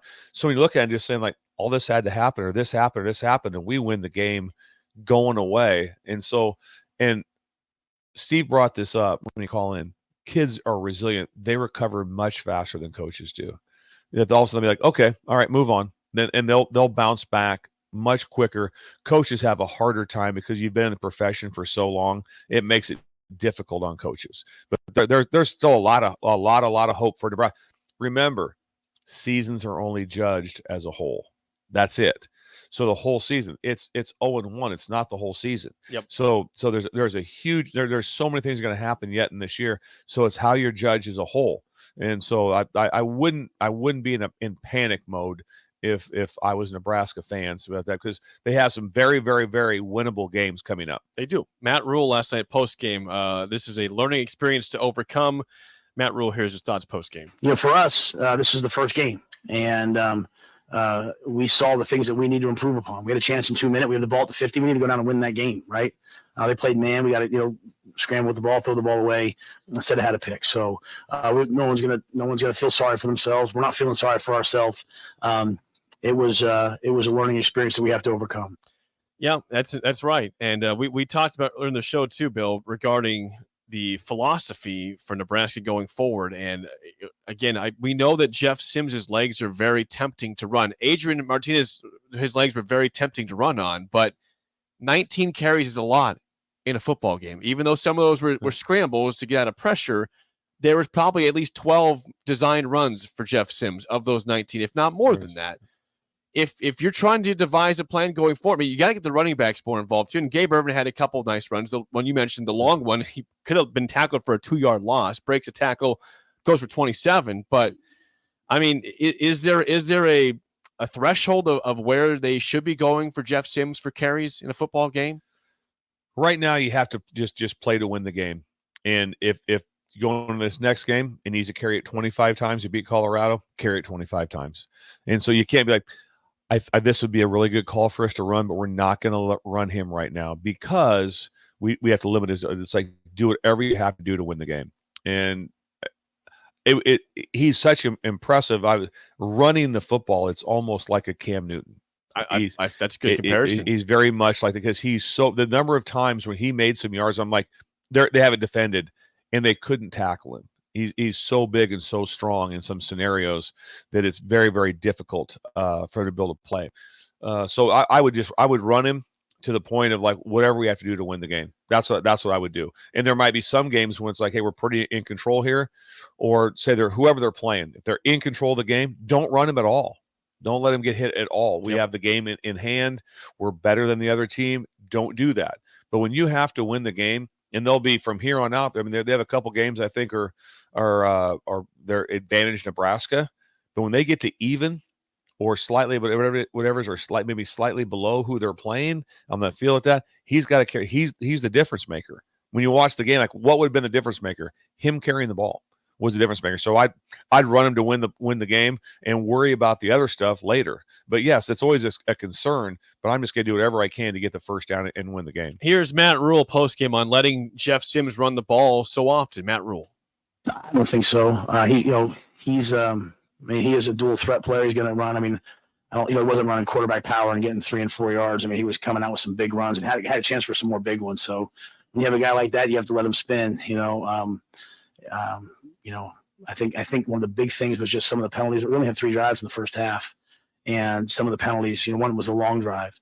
We took the ball in the second half. We took the last drive. We took it from the 10 and went down and kicked that field goal. So, I thought we put some things on it. But he's one of our more dynamic playmakers, right? And he like all quarterbacks just can't throw the ball off his back leg. Especially in that situation there at the end. He knows that situation. We'll go back and look at it. What could we have called differently for him? But make no mistake, I have a ton of confidence in Jeff. It's Matt Rule again on Jeff Sims and running the ball so many times. And also, again, the mistakes he made at the very end, throwing the football on his back foot. But yeah, I think if you're a Nebraska fan, you have to take a deep breath and look at the positives from the game, that it was not a blowout. Nebraska played, decent enough football to win the game with 4 turnovers. But as we've said several times throughout this show, Minnesota was a lot worse than we thought they were going to be. I don't think we thought they'd be great. I didn't expect a great football team. I didn't expect great, but I think anyone watching, you, me, Josh, who was at the game, by the way, Josh is here, by the way. Josh is here. Josh drove through the night to get here. Think about this. He was covering the game last night. Yeah. When the game is over, I hung out a little bit with my nephews. I went to bed and drove in here pretty early. Not Josh. He's here now, and he was doing the game in Minneapolis. Play-by-play for KRNU, the campus radio station. Well done, Josh. Good to have you here. But again, anybody that watched it, if Nebraska fans in the stands would say this is not a very good Gophers team. And we said they're going to have maybe a poor year, what it feels like after that first game. But the positives are that it was a close game, but also the cons are that team was not as good as you thought they would be. They're not. And like I said, Coach Fleck's a really good coach, so we'll see what he can get out of him, because it is true. Your biggest improvements really are from game 1 to game 2, then the slightly apart. So it'll be interesting to see how Minnesota responds. But as you were watching it, you have to give a lot of credit to Nebraska for it's like, hey, they're doing a lot of things really well to make Minnesota not be good. But just overall, they didn't have the same running back. It's not even close. They don't have the same offensive lines, not even close. So the receivers, who probably are a little bit better than what they were last year, really aren't a factor because of the other part. And so they're gonna have a tough time. They'll have a tough time. But as a huge win for them, even after the game, you get to see PJ Fleck's face. He was like, I have no idea how we won this game. I have no idea. That's usually how it happens against Nebraska. I'm not sure how we won, but we did. There's a miracle happened. Too many. Look at Josh. Josh is tired. He's upset. He's bothered, as he should be. He was in the game. He was at the stadium. Thought they had a win wrapped up. Instead, Nebraska falls 13-10 to Minnesota. 0-1 again to start the season. And Colorado awaits you this upcoming Saturday. We'll try to get a good glimpse of Colorado tomorrow. They play the early game against TCU on the road. They said it about 9,000 times during the game last night. If you were watching Fox, they plugged it probably every 5 seconds. They didn't have the exact commercial, I think, last time. But one of the things that amazes me on commercials is, and a lot of times they've been promoting Colorado and for the TCU game. And for that, they would show highlights of Prime in the NFL. They'd show him returning punts, interceptions. He's not playing. How many times you said, imagine all of a sudden they show Steve Sarkisian playing quarterback for BYU. Yeah. Or whoever's still, that's so bizarre to me that the number one, the clips they show is Prime playing in the NFL for the Cowboys. And doing his too legit to quit, like that. Which I enjoy. Don't get me wrong, I enjoy it. But it's a bizarre scenario. This will be fun to see. That's going to be a odd game. It kicks off at 10 a.m. Mountain Time. 10 a.m. 10 a.m. But that's two. That's the first 2 games. Yeah, that's bizarro world to me. 10 a.m. kick. Wake up early. Yeah, watch your Buffs. Yeah, that's again advantage Nebraska because the crowd will be very into it. No matter what, it's their first home game, but no one is that into it at 10 a.m. We don't usually have breaking news during this show. Okay. Bill. This is not actually Nebraska related. It is big time in sports, though. Are you ready for this? Yeah. You have no idea. No, I have no idea. Again, you have no computer. I love it. Bill does it the way I love you. Old school. Yes. This is from ESPN about 8 minutes ago. Pete Thamel reports the ACC has voted to invite Stanford, California, and SMU to join the conference in all sports starting in 2024. Wow. So, again, per Pete Thamel of ESPN, the ACC has voted to invite Stanford, Cal, and SMU to join in all sports in the ACC starting in 2024. It'd be interesting to see what they're doing with SMU because the discussion was that SMU said we don't even have to even take the money initially for what you would pay us just to get into because we have to be in a conference of power. And then what it really does, it right now, if you're Washington State, Oregon State, you have, so now the two things, the thought of the Pac-12 staying the Pac-12 and inviting teams in is over. And now you've got Oregon State and Washington State that has to basically go to the Mountain West. So they're going to go from getting $25 million a year to getting $4 million a year. And so it's a huge depletion of two programs that I love. So there's the news again. Think about that. Stanford, Cal, and the Big Ten goes coast to coast, but there's schools in the middle. Yeah, there's no schools in the middle. Yeah, Stanford and Cal are going to hate this. There's no schools in the middle, and SMU's not in the middle. Yeah, I guess one school. Yeah, the one new addition. When are we going to SMU? When's that trip? When's that trip? That's a lot easier. Shorter. Maybe a little shorter going to SMU. Yes. Thank you. Yeah, you're welcome. Welcome. When we come back, Lee Sterling, Paramount Sports, picks of the week on early break in the ticket. You're listening to Early Break with Steve Sipple, Dave Sorensen, and Bill Busch on 93.7 The Ticket and theticketfm.com. Gaina Trucking is hiring CDL Class A and B drivers. Gaina Trucking guarantees a 40-hour work week year-round, and their strong team culture makes it not a job, but a career. Gaina Trucking offers health, vision, and dental insurance, 401k with company match, an employee assistance program, and other bonus programs. Build a better career today with great team culture at Gaina Trucking. Learn more and apply today at GainaTrucking.com.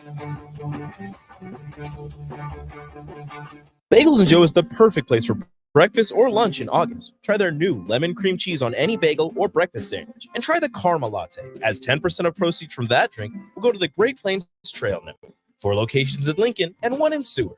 Bagels & Joe. Integrated Life Choices has been inspiring opportunities for individuals with disabilities for more than 15 years in Lincoln and across Nebraska by offering a number of services.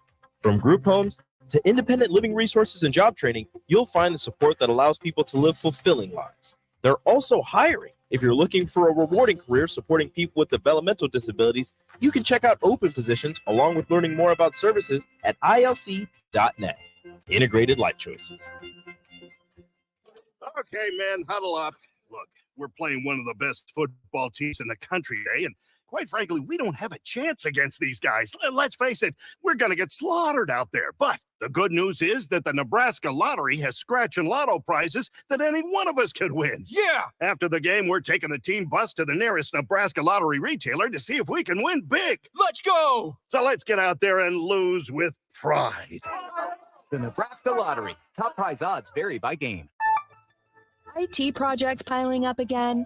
Managing IT can definitely be frustrating. Whether you have an in-house IT department or you manage it yourself, let Hamilton be your experts. At Hamilton, we take the frustration out of your business tech issues with managed IT solutions. We specialize in co-managed and fully managed IT. Does your business need better managed IT?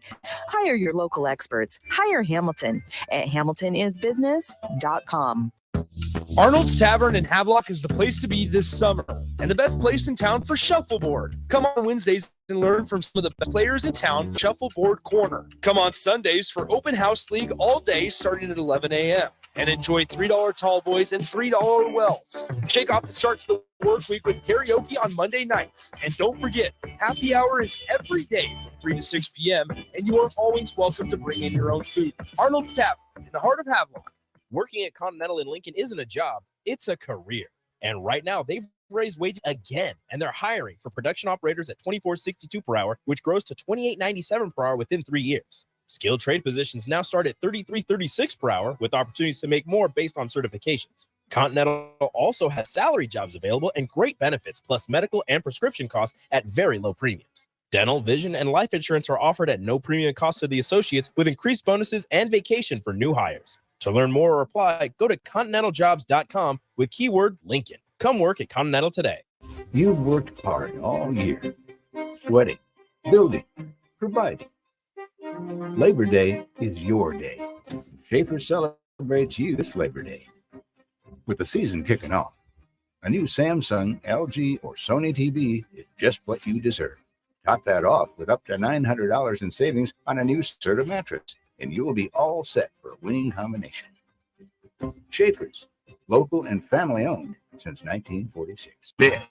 Anybody who knows I was cocky out of the womb. It's Early Break with Sip and Jake, brought to you by Gaina Trucking. Weekday mornings from 6 to 8 on 93.7 The Ticket and theticketfm.com.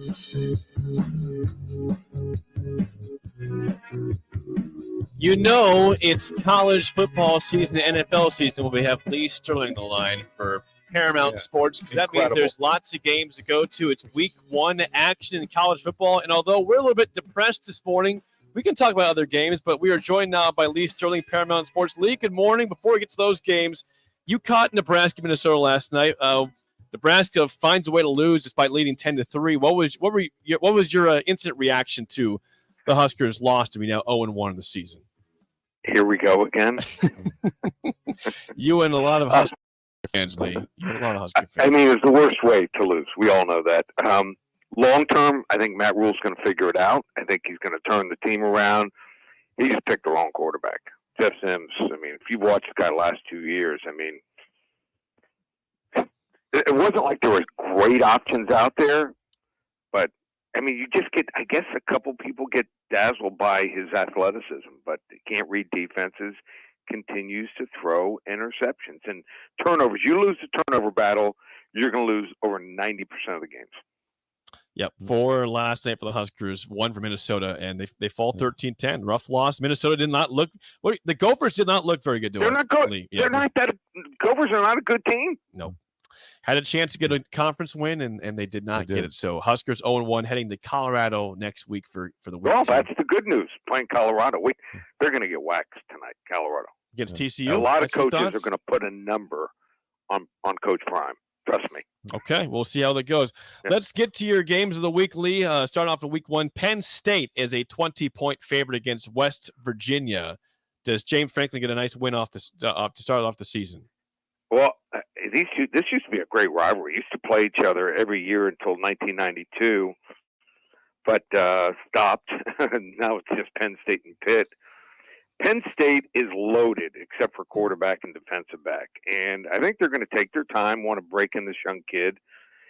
They might be a touch overrated. They went 6-0-1 down the stretch and beat Utah in that bowl game last year. Utah was out without Cam Wright. He went out in that game last year. The game was over. So watch this kid, C.J. Donaldson, for West Virginia. Now, if you look at stats, he gained 526 yards last year, 8 touchdowns. But he averaged 6 yards a carry. He's 6'2", 240.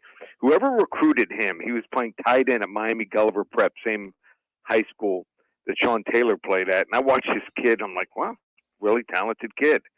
But he's an even better running back than tight end. Really good vision, whoever recruited him. And he's not – when he's injured, he's just not the same guy. He was really beaten up last year, but he's fresh now, and he might be able to pick up some big yards, maybe get 80, 100 yards in the game. And the one thing about West Virginia's defense, they do pretty well. stop the run, and that's the way Penn State's going to travel a lot in this game. They allowed just 120 rushing yards and 3.5 yards per carry versus ranked opponents here. And West Virginia, Neil Brown's not a great coach, but he's 4-0 against the spread as a double-digit underdog. Penn State wins 30-17. Mountaineers cover. Okay, up next, Michigan without Jim Harbaugh for this. It's still a 36-point favorite against East Carolina. That's a big spread to cover, Lee. It is. I first looked at this game. I started studying this game in June, and I'm like, wow, this is an 8-5 team getting 36 points. They waxed Coastal Carolina bowl game, beat BYU, beat UCF, lost to North Carolina State when they were ranked 13th at the time, 21-20, and my eyes were lighting up. Then I was studying who they had back. Only 10 starters. They lost a 4-year starter quarterback, running back that gained almost 1,500 yards, 9 of the top 13 tacklers, and their linebackers. Michigan will pound the rock. Their linebackers go 200, 220, 225. They're going to get run over. Michigan 49-7. 49-7. Wolverines cover and win easily. Okay, next up in the Big Ten also, the rival to Michigan, Ohio State, a 29-point favorite against Indiana to begin the season, Lee.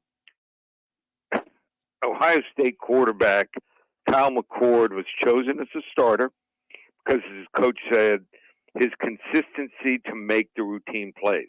That's all the kid has to do. I mean, their running backs and their receivers are sick. Their receivers get separation. They'll be wide open. Don't try to force it in like someone named Spencer Rattler did when he went to Oklahoma at first. Just distribute the ball and let them do their job. And their defensive line's scary good. 34 sacks last year. I think they might end up with 45-50 this year. This Indiana program is way down. Any talent was there, has left. They got beat 56-14 in that game last year. They gave up Indiana's defense 662 yards again here. Romper Room special.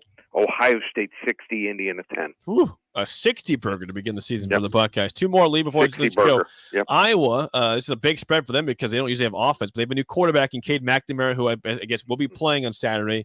24-point favorite against Utah State. It's down to 23.5 some places. I think Cade McNamara is going to play.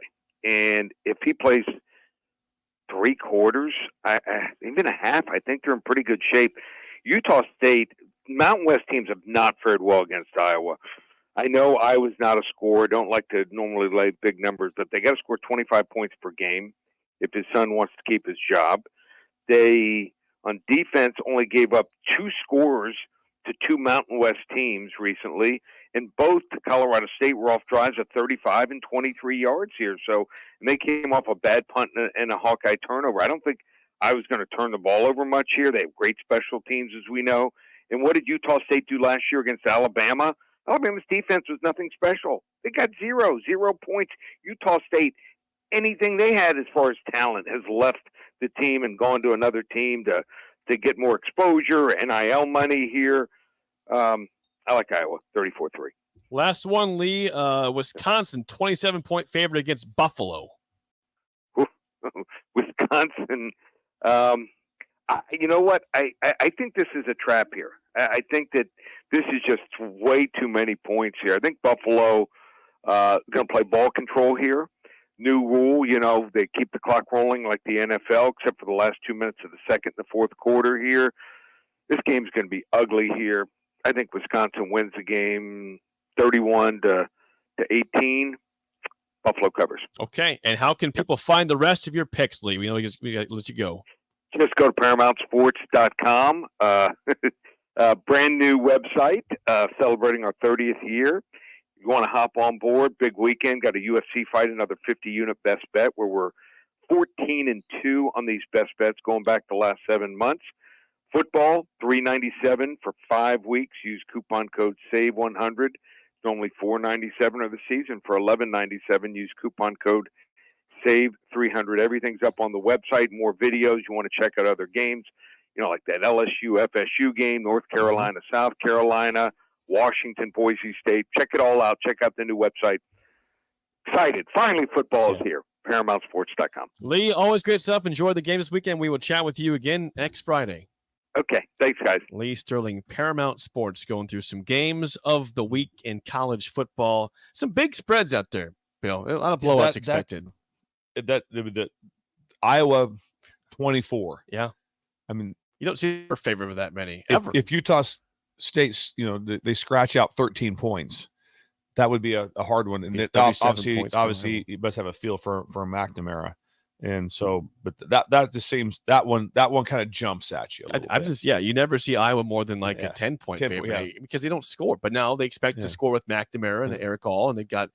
I mean, is their O-line still struggling? Is it kind of feels like they will be probably out there? There's not much of changes to it. So that'll be an interesting one. That'll be very interesting. Defense always good at Iowa. Special teams always good at Iowa. But 24 points is big against for anyone for the Hawkeyes. So we'll see what happens there. All right, it is time for Bill's Thrills on a Friday. Let's hit it right now to the open. Some call him the most interesting man in the world. That is setting up the morel mushroom bonanza. Oh, yeah. is it gonna be bonanza? Mushrooms grow better with thunder. Others call him Coach, but to everyone else, he's Bill. I want to get one of those military ab stimulators for us to wear during the show. You see, I sent it to you today. It's time for Bill's Thrills on Early Break. Sponsored by Dirk, Scott, and Ty at Mid-Plains Advisors. Okay. Fridays are usually a Freaky Friday or a Film Friday for Bill's Thrills. Sponsored by Dirk, Scott, and Ty at Mid-Plains Advisors. Bill, the floor is yours. What's on your mind today? Could you give them the phone number one more time, Jay? I could.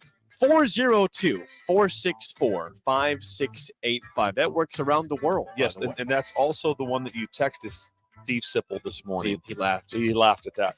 All right, here's what we got, guys. It's Freaky Friday. It's first-time football caller. I'm taking the first call. So this is for a football call question. I'd like it to be from someone that has never called in before. Okay, this is bold. This is bold. This is brand new. So we're going to go with a first-time caller to call in to 402-464-5685. If you have never called the show before and you want to ask Coach Busch a question, this is your time to shine. I know you're sad about the result last night, but it's your time to ask your first ever question. First question. First-time caller. First-time caller to be able to have. So we have that. I see.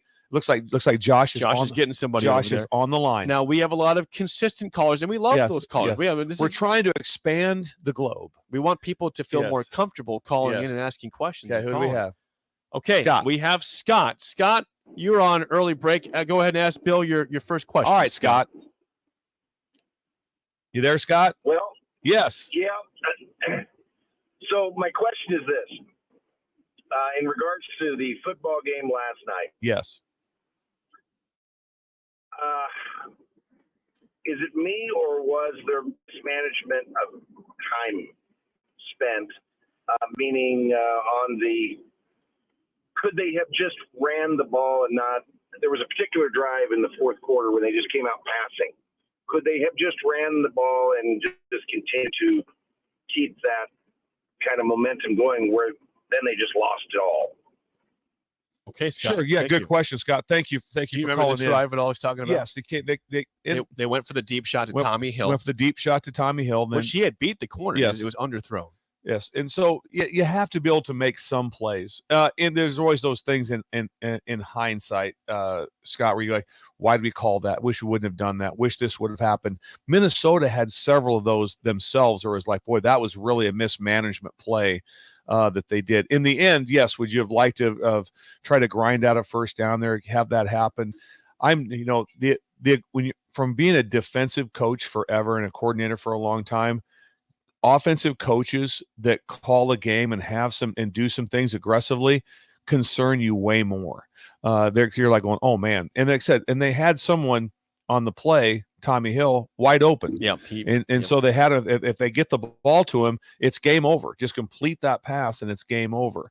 So it's a great question. Of all the things that were going on, there were when a game comes down to 13-10 and it ends on the last play of the game, a walk-off field goal, which means there's going to be roughly 20 plays on each side of the ball. You go, if this happens, we probably have it. I remember one time I was sitting there watching the game, me and my nephew, and they ran a counter play, Minnesota does, and 2 guys blocked 1 guy. If they would have blocked it different, it's probably going to be like an 80-yard run, but they don't. So things like that happen. There's so many little plays, but I agree with you that, you know, obviously you go back and say, okay, I wish I had this call over, wish I had this call over. Those things happen a lot with it, but it's a great question. It's a great question. I also think there's great hope, you know, for Nebraska to be able to move forward from where they're at. And so I think that is a big positive. But so I know that Nebraska's hurting in that area, but they will respond extremely well. But thanks for calling. I feel like that. Yeah, thank you for the phone call, Scott. So that drive that people were upset about. Yeah, Tommy Hill was open, and they weren't taking a deep shot. No. They had not taken a deep shot all game, and so that's a good time to take it. You don't do the kill shot. And it was a play action, no pressure. Yeah. So there wasn't like, oh man, if underthrew. You run that and you get sacked, you're like, what just happened? Instead, they had someone open, and just make the play, and they didn't. They just didn't make the play. But you have to throw those balls. You have to throw them like that, because if they complete it, you're going crazy. If you complete it, no one's going like, I know he caught it, but that was dumb. No, everybody's like, they're on board with what's going on. Well, we even said, Bill, that there was a concern all week long. Can you get a defense, Minnesota or somebody else, to respect your deep game enough to actually stop packing it in? And Nebraska still was getting yards, even with them somewhat packing it in. But that play, if they hit that, you got to now respect that going forward. Yeah, so I didn't hate the play call. No, the second one, Sims was open, but the ball got tipped. That would have been probably a first down to Kemp, Billy Kemp, but it just got tipped at the last second. Yeah. It was, and you can always go back. Okay, I want to call. If you have to call so that's where right now. Simple brought it up. Scott, was about Satterfield with where he's at. If you have to call a game where you're just so tense to be perfect on, also you throw it 1st and 10, throw incomplete pass, and it's just like, what are we doing? It's like, well, you have to do that. I mean, a number of times I was part of it with a Joe Burrow play, where it's like, I remember against Texas, like, yeah, it's 3rd and 12. We're just going to throw it. We're going to complete it. Then we get, and so it's like you have to be able to let them to play. They have to be able to play with them, and so if everything is just tight to the vest, don't take any chances, don't do that. The teams you're going to play are going to be really good, and so you're going to have to score. Right now, I mean, in essence, it's usually to win any game, you got to be in the 24s of points. You know, I mean, to be where they were was incredible. But for like Nebraska to move forward, to beat Colorado, they're going to have to score 24, 27 points. That's what they're going to have to score. It's going to be a better offense. It's going to be they're going to play a better offense than what they played. That they'll be better. So they have to be able to do that. But it is a solid question. But when you have a game like this, you look at everything. You just go back and go, wow. It's the same thing. It's like you look at the play before halftime, and you're like, that was just shattering for the interception.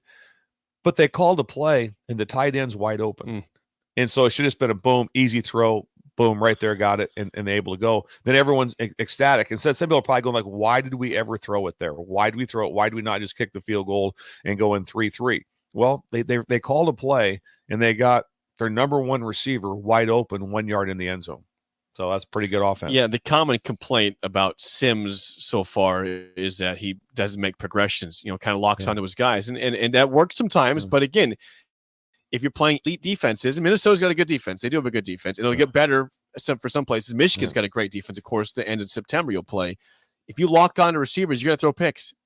You're going to make some plays. You're going to throw picks, though. Yeah. It comes back to how fast the quarterback can process. And there's a lot of different things that happen, with him. And like I said, it was tough. But we did talk about on the show about the scrambles. And boy, there were some scrambles on both sides that were really big. And so, like he causes problems in the throw game when he takes off. He really does. And so, the difference is going to be what is seen on film and how will Nebraska be able to counter, because whoever they play now will be better schooled on how to stop Nebraska. They had an idea of what to stop. Now they have a way better idea. Don't let Sims run. Yeah, do not let him run the football. QB spy necessary to win. But again, Nebraska falls 13-10. Thank you to Scott for calling in. Yes, that's Bill's Thrill, sponsored by Dirk, Scott, and Ty, the ATMs. Mid Plains Advisors. contact them for all your financial needs and to make a bunch of money. They're good guys there. Yes. Well, guess what? You have no lifeline today, and you are Sipple apparently for the game show. Yeah, this is awful. And it's a Film Friday. This is really a film. I'll get smoked. Yeah, this is a. If you want to call in, because you're going to get bagels. If you're depressed about the game last night, if you want to win something for the weekend, there's a good chance to call right now because we're playing Film Friday. There's a movie out in theaters today with a certain actor that's very popular. The Equalizer 3 is starring Denzel Washington. Yes. That looks good. I like Denzel. I'm a big Denzel. Guess fan. what? Our trivia is about Denzel Washington I don't know today. any movies. I'll be able to describe the movie to you. I will not. Oh, go that sounds like Sip. Yeah. You and Sip are very similar there. So, no. If you want some bag, look at the lines are jacked. 464-5685. You're my lifeline, Josh. Good, my lifeline. Good luck, Bill. Is the show today? Call right now. Let's play. We've all been there. You're listening to the radio, and then that rage starts to grow inside of you. It starts to consume you. It gets to where you just want to yell, "Shut up, Sipple!" No, sorry. I'm sorry. Well, here's your chance. It's time to shut up. Call now to play. 464-5685. Shut up, Sipple. Brought to you by Bagels and Joe.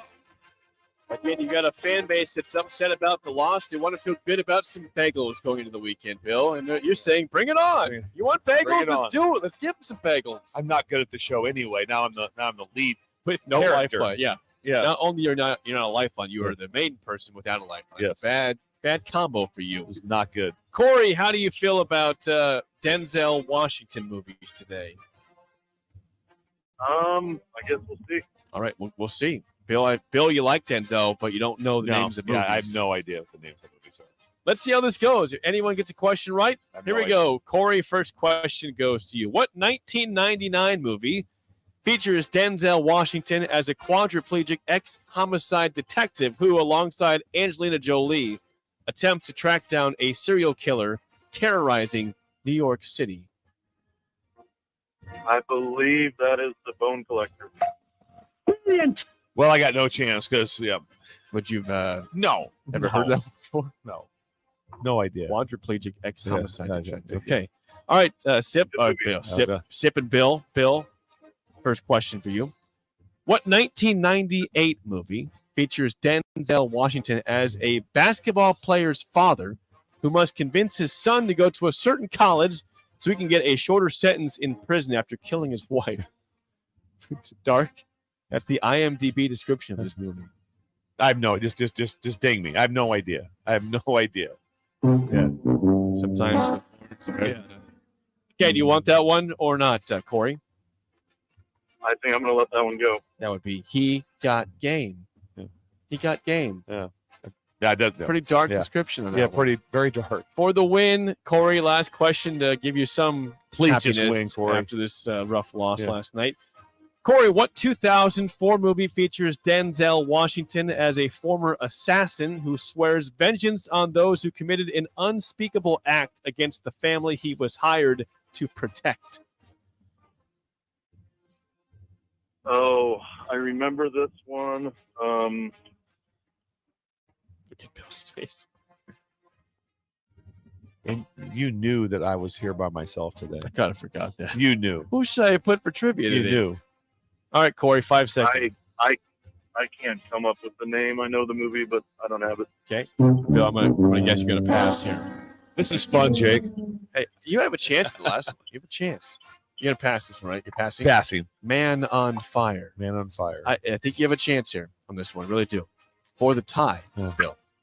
What 2001 movie features Denzel Washington as a rogue narcotics officer who attempts to help a rookie officer for a 24-hour session? I said you have a chance. You have a chance here. I'm not saying you're going to get it. You have a chance. Okay, once again, 2001 movie features Denzel Washington as a rogue narcotics officer who attempts to help a rookie officer. I don't even know if this is even a movie of his. Is it Training Day? It is Training Day. I said he had a chance. I said he had a chance. That came out of nowhere. I said he had a chance. Are we going to overtime? We're going overtime. I got a shot. That's incredible. This is incredible. Tiebreaker to you, Bill. What's that? Okay. Okay. You're very good. You're very good at tiebreaker. Usually it's for fun, but this is for real now. It's for real now. All right, Bill. Corey, you'll go over under Bill's guess here. How old is Denzel Washington, Bill? This is for Bill. I need an age. 61. Over under 61, Corey, for the win. Oh, that's a good guess. I'm going to go under. Look at It's incredible. This is incredible. One of the greatest. I just pulled a Minnesota. Bill is Minnesota today. Sadly for Corey. The answer Corey, is thanks for calling. 68 years old. 68. 68. Wow. So we'll give Corey a bagel and a coffee if that feels like a loss in the last second field goal for Corey there after a pick with a minute to go. Wow. Feels like, I don't even know if this is a movie. His training day? Yes. I'm surprised that he went under 61, really. I am. Denzel's been around for a long time. When I said 61, I was immediately mad that I didn't say 64. I was okay, he's older than 64, that. Yes. but a great number. 61 was fine. You won the game. All right. 68 years old. How about that, Sipple? Yeah, take that, Sip. Yeah. That's incredible. They didn't look good. You were angry. I was. In that game. You said this is fun, and then you won the game. So how much fun is it, Bill? A lot of fun. A lot of fun. Bill wins today. Sorry, Corey. Try again next time. But what did we go 3-2 this week? 3-2. 3-2. Nice. All right, winning. Yeah, Sip. Was not here for the last two. He went 1-1 the last two games. So you take that as a win. The spillover is next on Early Break on the Ticket.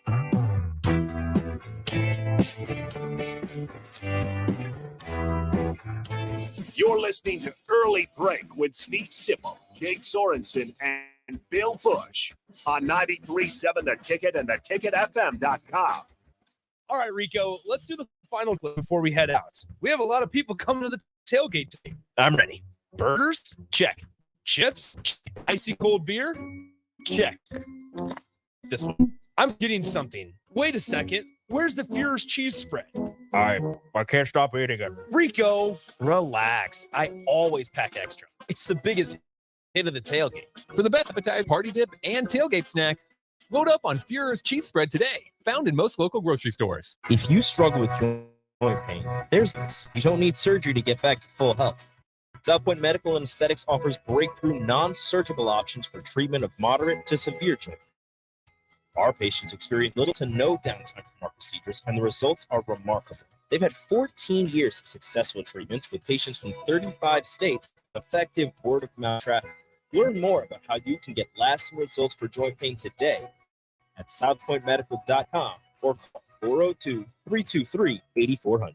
Proud to be voted Best Vape Shop. Generation V. Is thrilled to announce our newest location is open at 27th and Superior. Generation V. Explore the largest selection of vape, Delta 8, Kratom, all your favorite brands of disposables, e-liquid, and premium THCA flower. Generation V. We'll guide you through our extensive collection to help you find the perfect fit. Generation V. With locations in Lincoln, Omaha, Seward, York, Kearney, and Beatrice. Visit our newest store now open at 27th and Superior in Lincoln. GenerationV.com. E6 contain nicotine. Nicotine is an addictive chemical.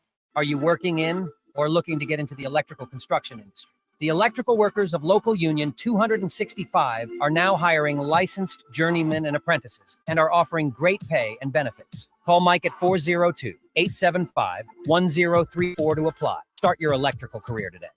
You've worked hard all year, sweating, building, providing. Labor Day is your day. Schaefer celebrates you this Labor Day. With the season kicking off, a new Samsung, LG, or Sony TV is just what you deserve. Top that off with up to $900 in savings on a new Serta mattress, and you will be all set for a winning combination. Schaefer's, local and family owned. 1940. Problem gambling affects millions of Americans daily, of all ages and walks of life. If your loved one is struggling with addiction, contact Choices Treatment Center's 24-hour helpline at 402-476-2300. That's 402-476-2300. Okay, man, huddle up. Look, we're playing one of the best football teams in the country today, and quite frankly, we don't have a chance against these guys. Let's face it. We're slaughtered out there. But the good news is that the Nebraska Lottery has scratch and lotto prizes that any one of us can win. Yeah. And taking the team by the lottery retail can win big. Let's go. So let's get out there and lose with pride. The Nebraska Lottery. Top prize odds vary by game. is Lincoln's home for sports talk on the FM dial. The home of Kansas City Royals baseball. KNTK FM Firth, 93.7 The Ticket. There's a buzz in the air at Kansas. Maybe it's the roar of fans here at the track, or the anticipation of the playoffs as drivers fight to move on to the next round and keep their championship hopes alive. Maybe it's the pulse of the heartland, the thrill of speed, or the sounds of grills sizzling in the campgrounds. Whatever it is, it will be one memorable weekend. NASCAR Playoffs Weekend at Kansas Speedway, September 8th, 10th. Get your tickets today at kansasspeedway.com. Too many people believe that chronic pain, allergies, or illness are permanent and something you're stuck with. Novotny Nutrition and Wellness has been proving that narrative wrong for 29 years and changing lives for the better in the process. Their team is trained in the newest, most advanced pain-relieving techniques and ways to deal with toxins, allergies, pollution, and emotion that make you ill. Call today for a free consultation at 531-254-5695 or go to novotnynutritionandwellness.com. Novotny Nutrition and Wellness, located at 7th and Superior. Sandhills Global is hiring. Check out sandhills.jobs for more information. Sandhills is looking to fill hundreds of new openings in sales, traveling support, software development, web design, and more. Sandhills has a professional culture and is fast-paced with a focus on growth, innovation, and leading-edge technologies. Career and internship opportunities are available at our global headquarters in Lincoln, Nebraska. Apply today at sandhills.jobs. Hey guys, it's Nick Sainer. Join me and Jay Foreman this Friday night at 7 p.m. for Lincoln Southeast versus Lincoln East. Both the Knights and the Spartans look to bounce back, topping their season openers in week 1. And you can hear all the action unfold with Jay breaking it down alongside me better than anybody else. Kickoff is slated for 7 p.m. from Seacrest Field, but pregame starts at 6:40 p.m. It's high school football and Friday Night Lights on 93.7 The Ticket and theticketfm.com. We're on the air. Well, party's starting early today, isn't it? To more of Early Break with Sip and Jay, brought to you by Gaina Trucking. On 93.7 The Ticket and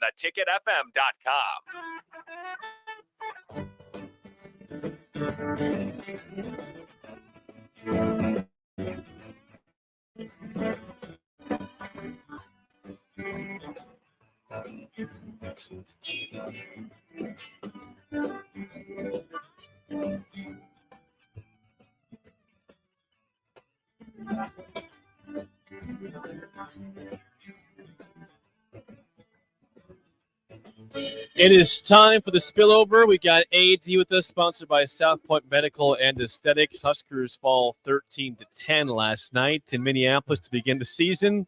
AD? What happened? Yeah, I know, right? Nebraska was -3 in turnovers, and still, as Bill said, they came down to a last-second field goal, so they might have been the better team in that capacity, but they lose the game 13-10, 0-1 to begin the season again. Rough morning here in Lincoln, Nebraska. AD, good to have you, though. It's good to be Good here. to have AD here. It's Absolutely. good to be here, Coach. Talk about 48 hours of extreme high and then so anticlimactic last night. We live on a roller coaster in the state, AD. You know that. It's a nonstop roller coaster of AD, emotions. So AD obviously worked the craft and played receiver for his entire career. So he watched it and did drills. The catch by Jackson. Daniel Jackson the was insane. It was one of the more insane and more insane catches I've ever seen. He was so. I mean, I know you do drill work, but also to have that happen and to keep that foot off the ground and drag the other foot was in because he had. It was insane. It was. And right away, I'm like, oh, they'll review it. He's out. I thought it was. I did too. I go back. I'm like, oh my Lord, that his foot's down. Coach, that was that's a play that Coach Brown, he would always have snippets of great catches on different situations. That's on a reel. That one is being taught. That's NFL coaches are showing that today. Yeah, they are NFL coaches are going like, watch this. Watch this. It was, and the quarterback was under some duress, but it was one of the most incredible catches that I've ever seen made in a clutch time. 4th and 10. They had to have fourth and 10 down. You know, 4th and 10. The way he caught it reminds me of how Marvin Harrison did that for years. Oh yeah, Harrison was a technician. You know, and the way that he ran the route and his body control, the state of mind to say, I've got to drag this left foot and keep my body. And not only that, the ball's got to be secure. Yeah. It couldn't be bobbled. No, it was everything. I was blown away by the play. And then there was an interesting scenario that never really got talked about. Was because right away someone asked me, we're all watching the game together. You go for 2? I go, absolutely not. No. You're at home. No. Kick it. But no. What happened on the extra point? Roughing the kicker. They roughed the kicker, so the ball went to the 1.5. Mm-hmm. So they asked PJ. He thought about it. PJ thought about it. But I'm like, so that it could have changed everything at that time. And still, if someone goes, "What do you do now?" I go, "No, just you're tied. You're home. You're home. You're home. You get points. Yeah, you just want to go to right now. It's like, hey, we're just going to go to overtime. Right. And obviously, they made a play to not have to go to overtime. Mm-hmm. So, Coach, it was. I tell you something else. What I was really proud of, though, to see, and you being the defensive mind that you are, that defense. I'm gonna call it some. It's got some Busch fingerprints on it because they didn't quit. Yeah. They refused to quit, and they had 4 interceptions. Well, three interceptions and a fumble to deal with. Yeah. And they still. Now, this is not saying a loss is a loss. And I'm going to talk more about this. A loss is a loss. But most games, you look at a score. If you didn't even see the score and you just seen the turnover margin, you're like, "Oh, this team lost by at least 17." Yeah. To go in there to battle it out like that, and again, unfortunately, to be your own enemy, that defense. And then I thought when Robinson got ejected, I'm thinking, okay, we don't have a lot of depth to begin with, and he's going to have to be out the first half of next Colorado. week. Yeah. Because they still didn't. They still didn't break. So when I watched the play, I was talking again to people who I was watching the game with. I said it's a big loss because on the play that he got ejected from the game, he physically beat his guy. Yeah, the one that Nash made at that. God love Nash, but they didn't block him. No, that was not. They just turned him loose. But Ty beat his guy. Yeah. So he was one of the like, okay, he can beat his guy. Yeah. And now he's out. He's out. And so right away I go, that's going to be some trouble. For the fourth quarter, he was out for the fourth and this first half coming up against Colorado, a team we don't know much about. We'll see tomorrow. Yeah. Bill's been saying that their offense just has to be better than Minnesota because they were terrible. Colorado will be better because they've got wideouts. Yep. And they've got skill. Yeah. And they got a quarterback that's played. So they're going to be a better team. They have a better team than you're on film. But I agree with how the defense played. They did a great job. Yeah. They did a great job. And then like I said, someone's going to say, well, I gave up 10 points in the last 2 minutes. Okay. They gave up 13 total. Mm-hmm. In 1991 at Nebraska, or 90, whatever it was, my first year here as a GA, our goal was 17. Yeah. Football's a lot different back then. Yeah. They scored 13. Yeah. They scored 13. Yeah. Yeah. Defense they're not the problem at all last time. No. Defense was great. No. Yeah. They did a great job and they have that. And so, like I said, they had a lot of opportunities. Then they went to 4th and 10. Obviously, it was a great chance for him because I thought the play calling by Minnesota was again buffoonery on that last drive. I'm like, okay, it's 1st and 10 at the 12. Run the football, get it manageable. Like, nope. They got to 4th and 10. Yeah, it was like they just gave they kind of gave Nebraska some layups. Yes. And we thought that Gifford had a pick in the end zone, but we don't. That was they huge. never They never showed it over. No, they never did. They never did. They never showed the replay. Was it catchable? They kind of said it was catchable, but I never saw a replay to know. Because sometimes you watch, you go, oh, that would have been brutal to catch that ball. I don't know what it was. I haven't, like I said, they never showed the replay. And I haven't watched it. I've recorded it, but I haven't brought the recording back. But even then, you'd have to put it in super slow mo to get a look at it. So I'm not sure if it was or wasn't. Yeah, on that play. When they showed the play from the angle, they showed from the side like that. You couldn't tell, but it looked as if it had a chance. But I have no idea. I have no idea if he had any chance to catch that ball. But it did contact him at some point. Yeah. He had but anyway. Coach, you know what else that I liked about the D? I know it's D strong on this spiller, but there was a number of they played physical, the number of sure tackles.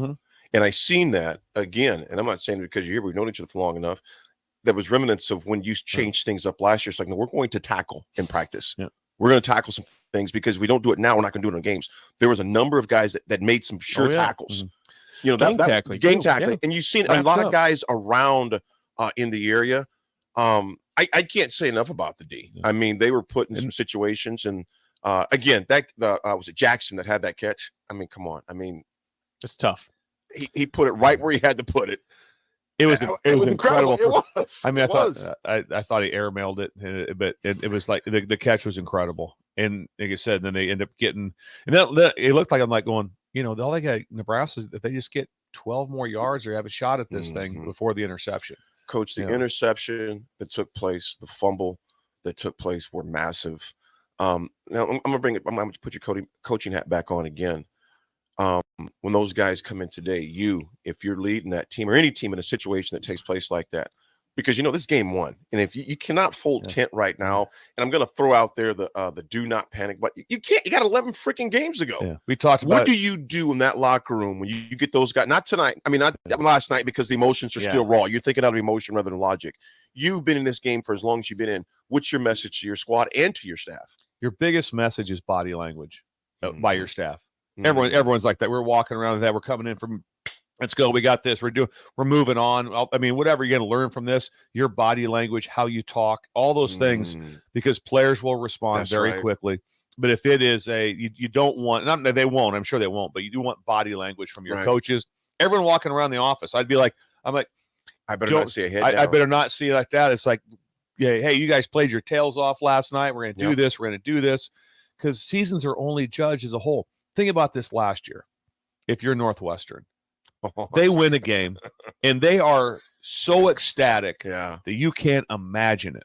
You can't imagine it. And they lose their next 11. Right. Every game. They lose every game. Right. So seasons are judged as a whole. It's like games are. Games are judged as a whole. Seasons are judged as a whole. So it's all going to come down to, how does the whole season play out? Right. That's what matters for it. And sometimes, sometimes getting kicked in the gut can be a great thing, because people will say, well, yeah, but it's been happening here for no. This is a whole new team. Right. It's a whole new staff. Right. It's not. No one's walking around like the quarterback. Jeff Sims is not walking around like, oh, I know, same thing as last year. He wasn't here last year, so they're not worried about last year or any of that stuff. And like I said, and kids respond so much faster than coaches do. That's not about body language, how you're handling it. Yeah. Because coaches, you're beside yourself. You're flying home last night, and every spot's going like, oh man, I did something that I did. Like, we weren't good enough at this spot. We weren't good enough at this. I wish I'd have done this.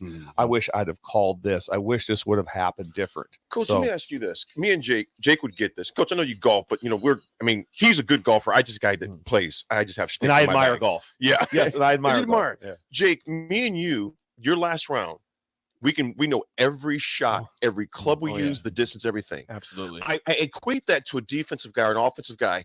You remember every call you called, every snap, what happened, what took place. And there's times me and Jake will go, dang it, I should have maybe used a 7 on that one or 5 or whatever it is.